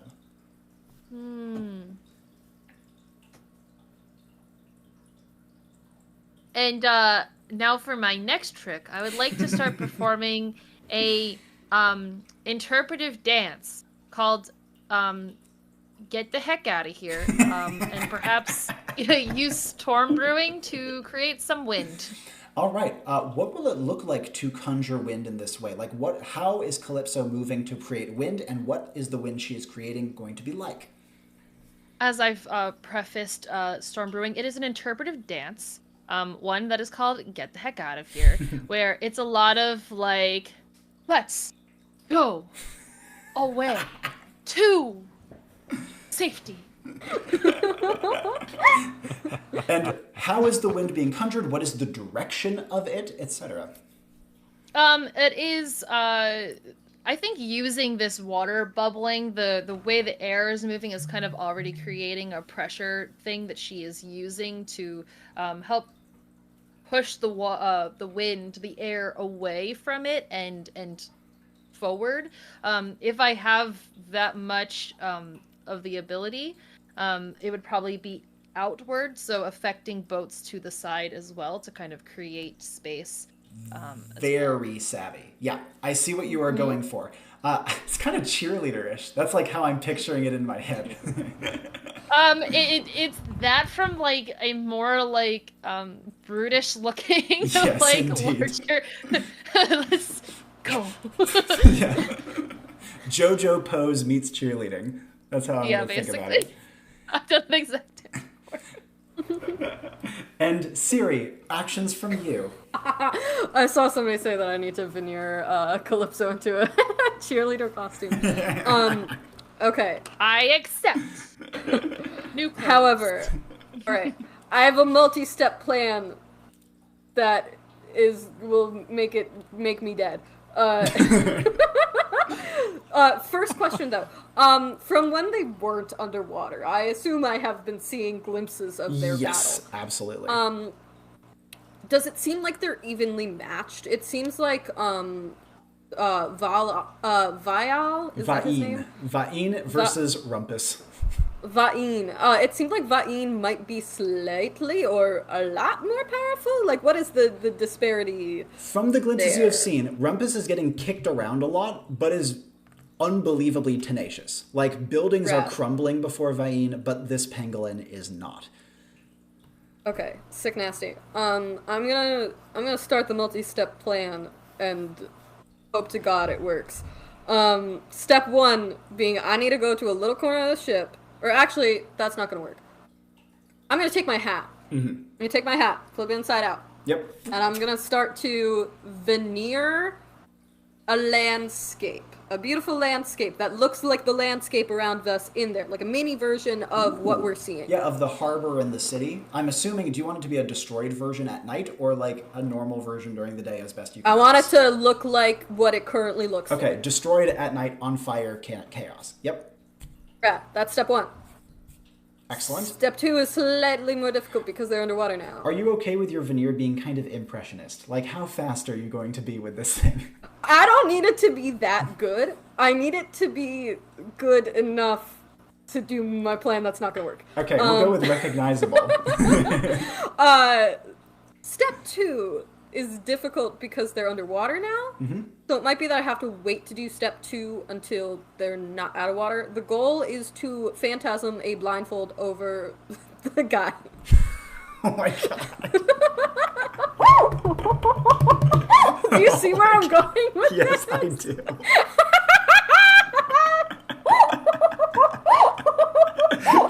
The cackle of triumph. Let me put it this way. I like it. He's a powerfully magical being. You'll have to make sure you can get around that part. Yeah, we'll see what happens. This is very much the idea of like, you know, frickin' Thor slips on a banana peel. Like It doesn't need to be perfect, it needs to be enough. Indeed. Vollanoch, actions from you as Siri is doing something magical that is not immediately obvious. Calypso is doing something dancey that is not immediately magical. What does Vollanoch want to be doing himself? Something Oh yeah, you smart can't tell that what is I'm not doing. Probably. immediately No. obviously magical. Oh man. I want to real quick, how does cooldown work?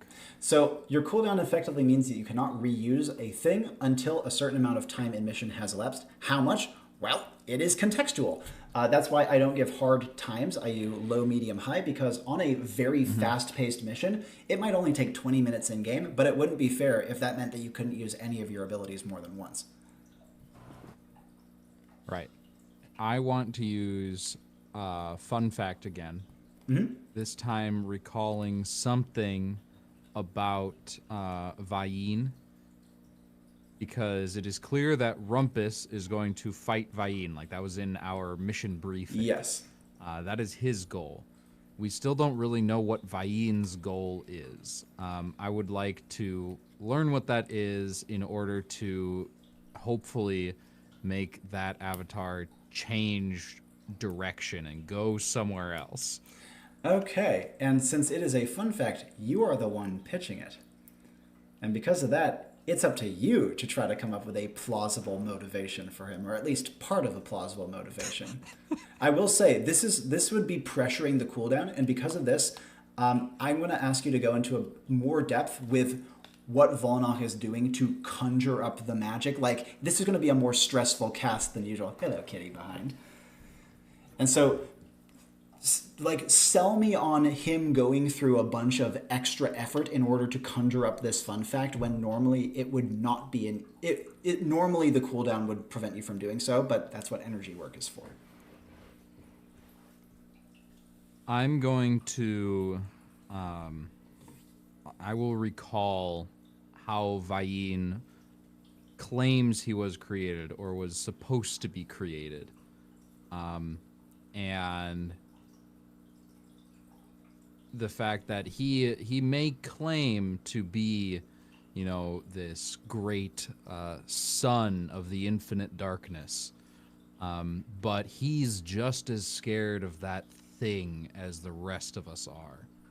And I want to conjure a sound from our direction of what that might sound like. And maybe just a deafening silence where the waves are still lapping against the boat, but they're not making any noise anymore. That is what I want to try to do. We're gonna. I don't know if I can do actual magical abilities with this. We're gonna break this thing apart piece by piece. First of all, the fact itself, your idea that Vayin is just as scared of his maker as everyone else is of it. Let's begin with just that before you get to the sound. How, again, does this feel for Vollanoch to make this magic come before it is ready? Like, describe to me physiologically what he is literally doing to get this magic to come faster than it normally would. Because obviously, fun facts, paired action, like, take the paired action and then extrapolate on it. He was already very thin to begin with, and pushing his already limited magical ability even further is going to take away from what constitution he currently has, the little he has left. And he is going to look skeletal when he's done. Oh, that's cool. Okay, so you're adding like a supernatural element to how it's affecting him as well. That's a good start. Downsides always make me like things more. And with the paired action of fun fact, you do have to speak it aloud as well. So make sure you incorporate that, but give me the rest of what you were thinking. In a voice, like, just because when I say everybody is afraid of this being, this avatar, this infinite void, he is too. And it is apparent in his voice as he mutters, "There's one thing that all fear, including the gods." And as his eyes get wide, he begins shaking with fear himself as he tries to complete this spell. Now, let's move on to the silence part. What you would normally be describing, that is a manifestation. You do not have pluses to Arcane, and that's a big manifestation. That's probably going to be beyond your ability. I do have 1+ to Arcane. You have a plus to Arcane. That's huge. I forgot about that. That's actually fucking huge. Okay. That is still good. Well beyond what you normally would be able to get away with, but you can piggyback it off of other powers. What other powers do you have can lend themselves to silence that you could merge your manifestation with to give it the extra oomph you need? There's one that I'm thinking of. The only thing that comes to mind is the knowledge of how sound works. Like, with all of this singing, his original guess that the singing was the cause of this whole thing and getting that to stop. How sound affects the mind, and how the lack of sound can affect the mind. That is absolutely true, and part of the way you can get to that is with catalog. Think about it. Tidying.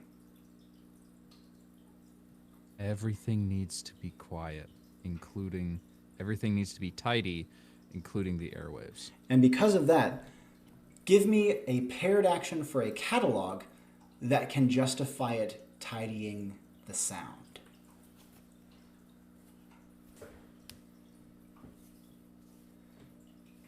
I want the vibrations in the air to stop. I want the air to move as one and push us out and do nothing else.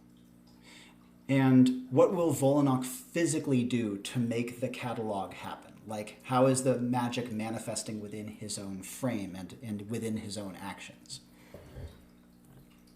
As his skin begins to cling tighter and tighter to his skeleton as his muscles and sinews shrivel.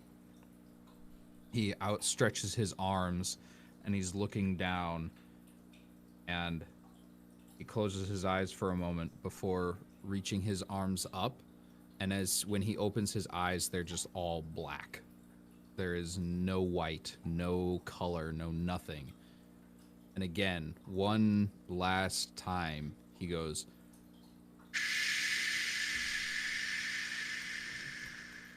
Beautiful.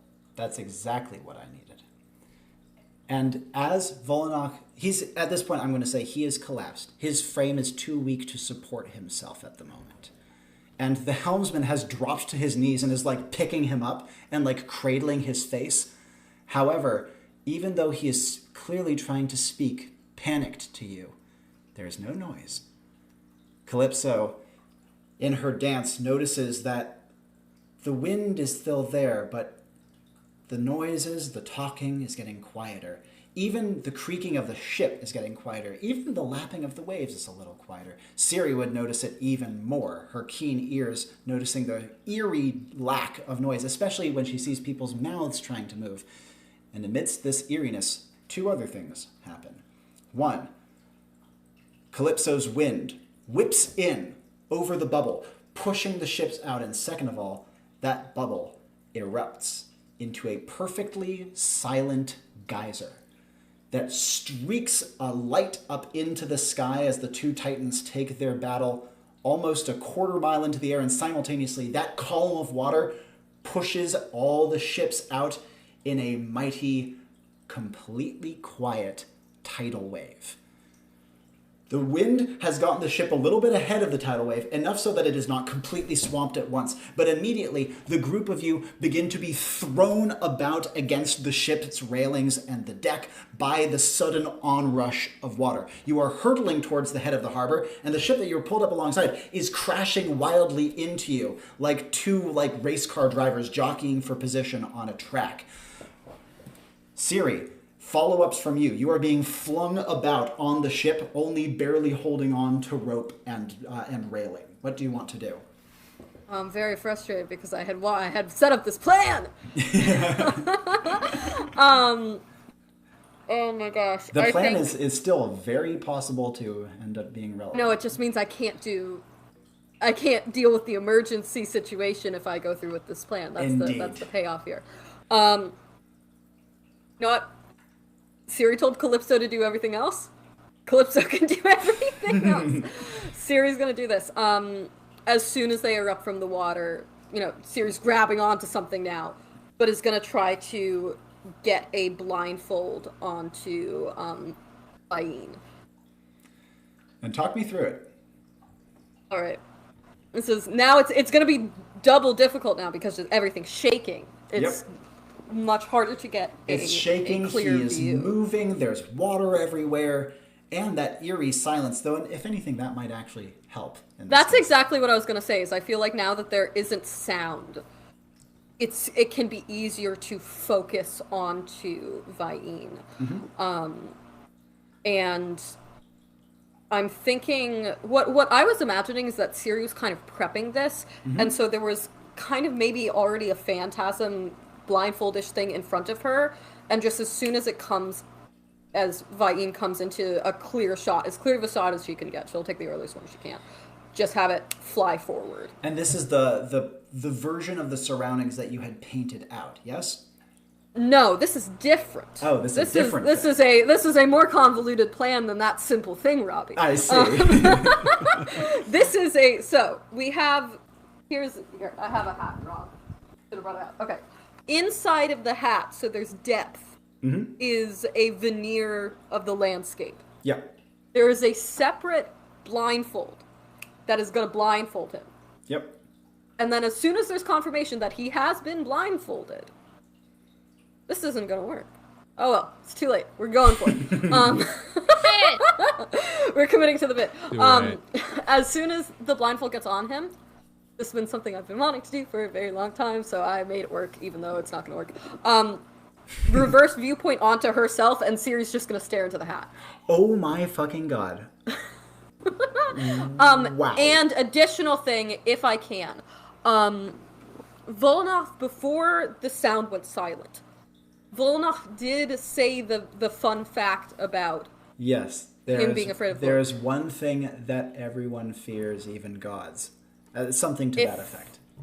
If that is the case, as she's looking into the hat, she wants to update the veneer and have a creeping blackness come from the furthest back point of the hat and slowly make its way forward.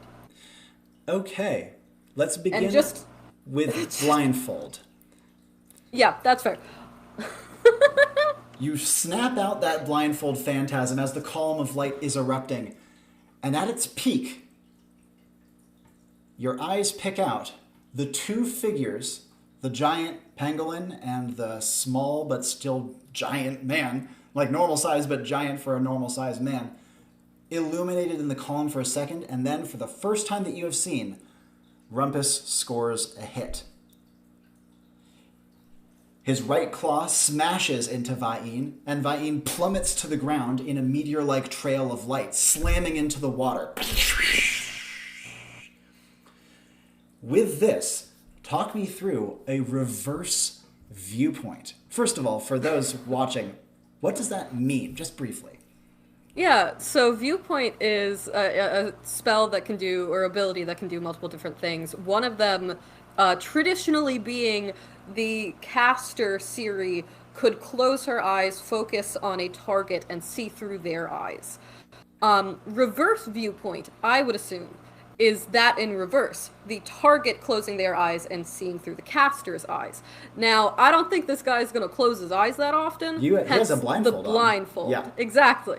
So the goal being, hopefully this is good enough to at least trick him for a little bit, so Rumpus can smack down some hard hits. Mm-hmm. What is a reverse viewpoint going to look like? How are you going to cast a reverse viewpoint? All right, that's something I've thought about. Yeah. Not a lot. I Not can enough, tell. This but is so sick. I've been thinking, since the very first session of Enclave I've played, Yeah. I have been trying to figure out how to get this to work. So, as mentioned before, the way Siri's viewpoint has worked is that she sort of closes her eyes, steps back, and allows this new person's viewpoint to come forward in her. Yeah. This version is sort of something that she's tried to do before but hasn't really been successful. So I'd like to think that there's a bit of a learning curve of she's tried to launch herself forward into the other person.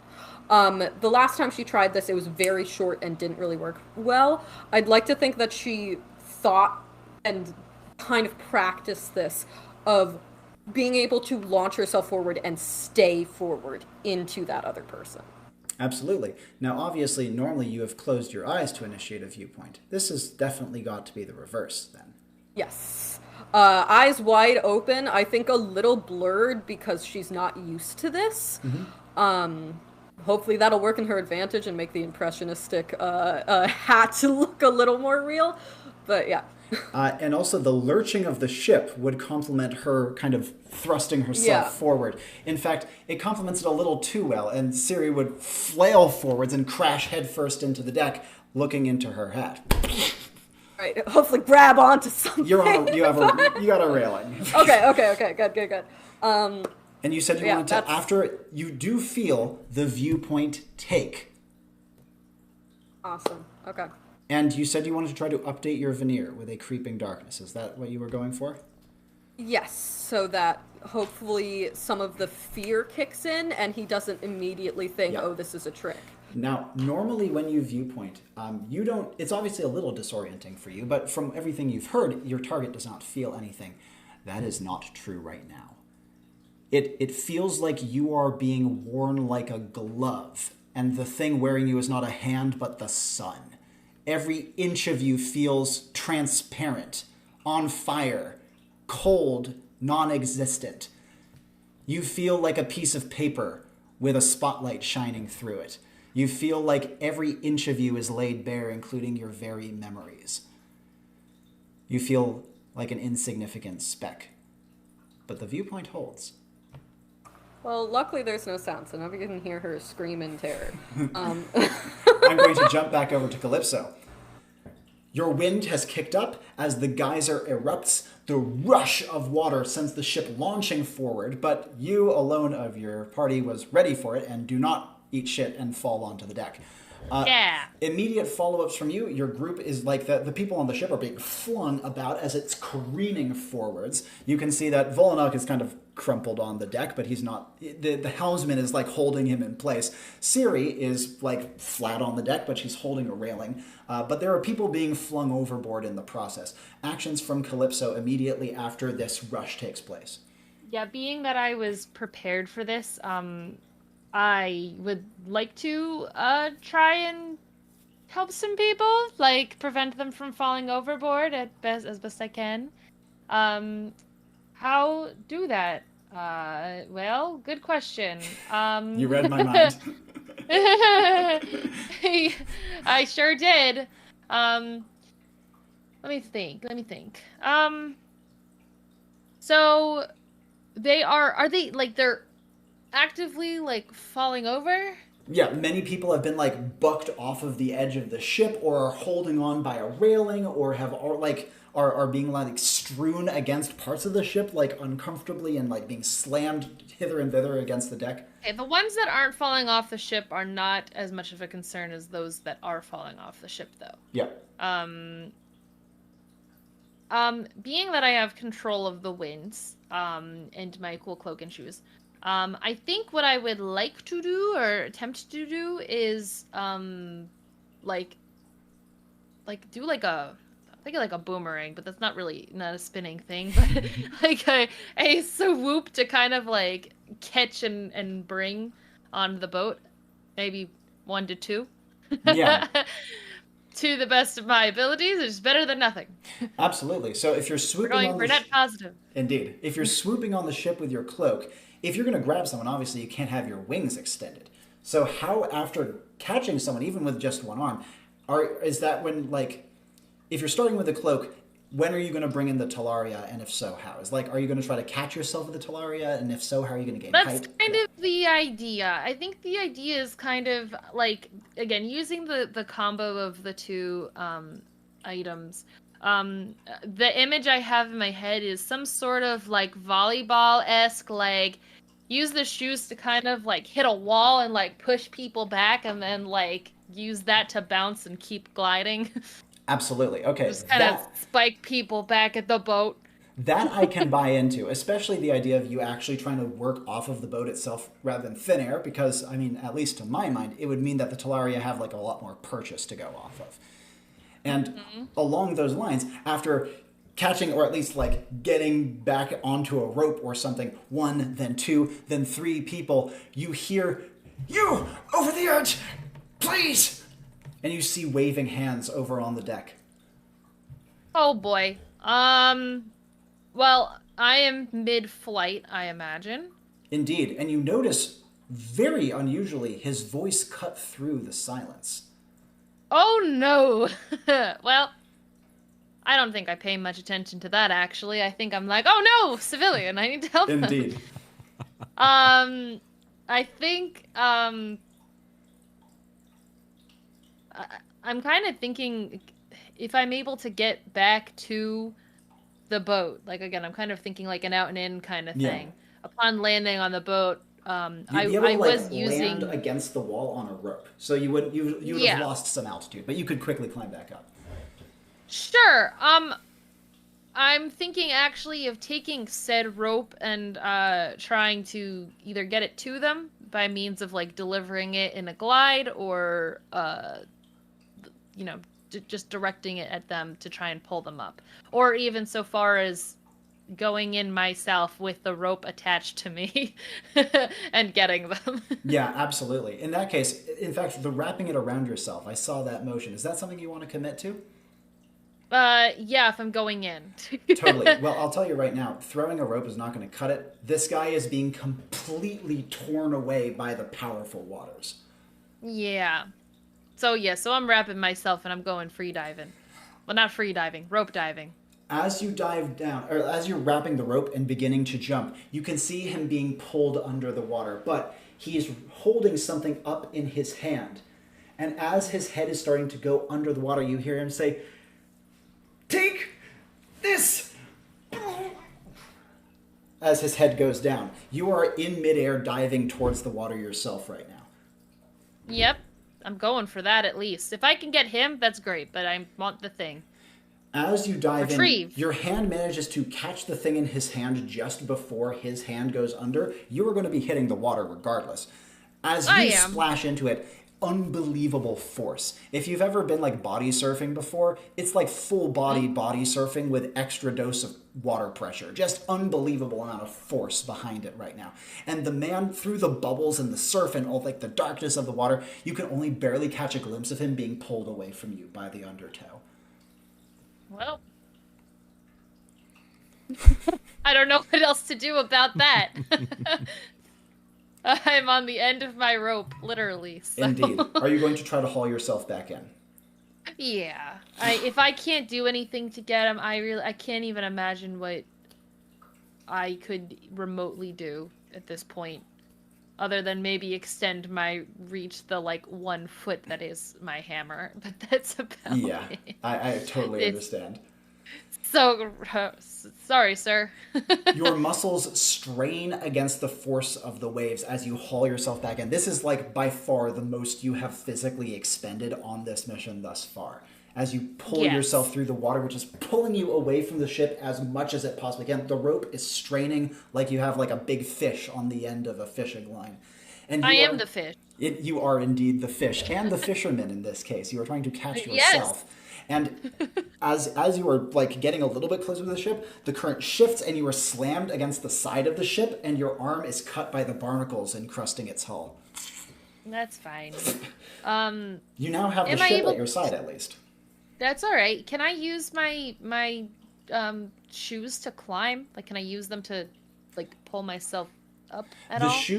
The shoes extra steps you can take on air scale on your speed, and because you are moving at a snail's pace right now, they are not going to. Am I moving at a snail's pace? I believe the water has whipped me against the boat. That's true. How would you want to bring the shoes to bear to capitalize on this sudden rush of movement? Because they're underwater at the moment.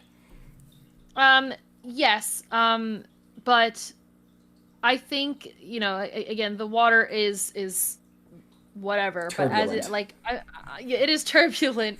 So I think I'm also trying to pull up to shorten the rope. I think the best thing I could really think to do is to point my feet in the direction that I am moving to try and use my heel to kind of water ski. That's kind of the image. Yeah, okay. That was kind of an image that I was getting at, skiing. So yeah. In that case, that would definitely be able to get your legs out of the water, such that you are at the very least, if only for a moment, briefly skimming on the surface. From here, you at least don't have water pressure dragging you down. Do you have an immediate follow-up? Can I do a thunderclap from here? Do I have the ability to? Is it cooldown over? Cooldown's good. What would Wonderful. be your paired action? You can't stomp because you're on water, but what would you want to do instead? How is the sound of my body slamming against the boat? It is completely silenced by the magic. The sound wouldn't be there, but the impact would be there. Okay. Is that a no? No. It's actually wonderful. I love it. It's just that there would be noise.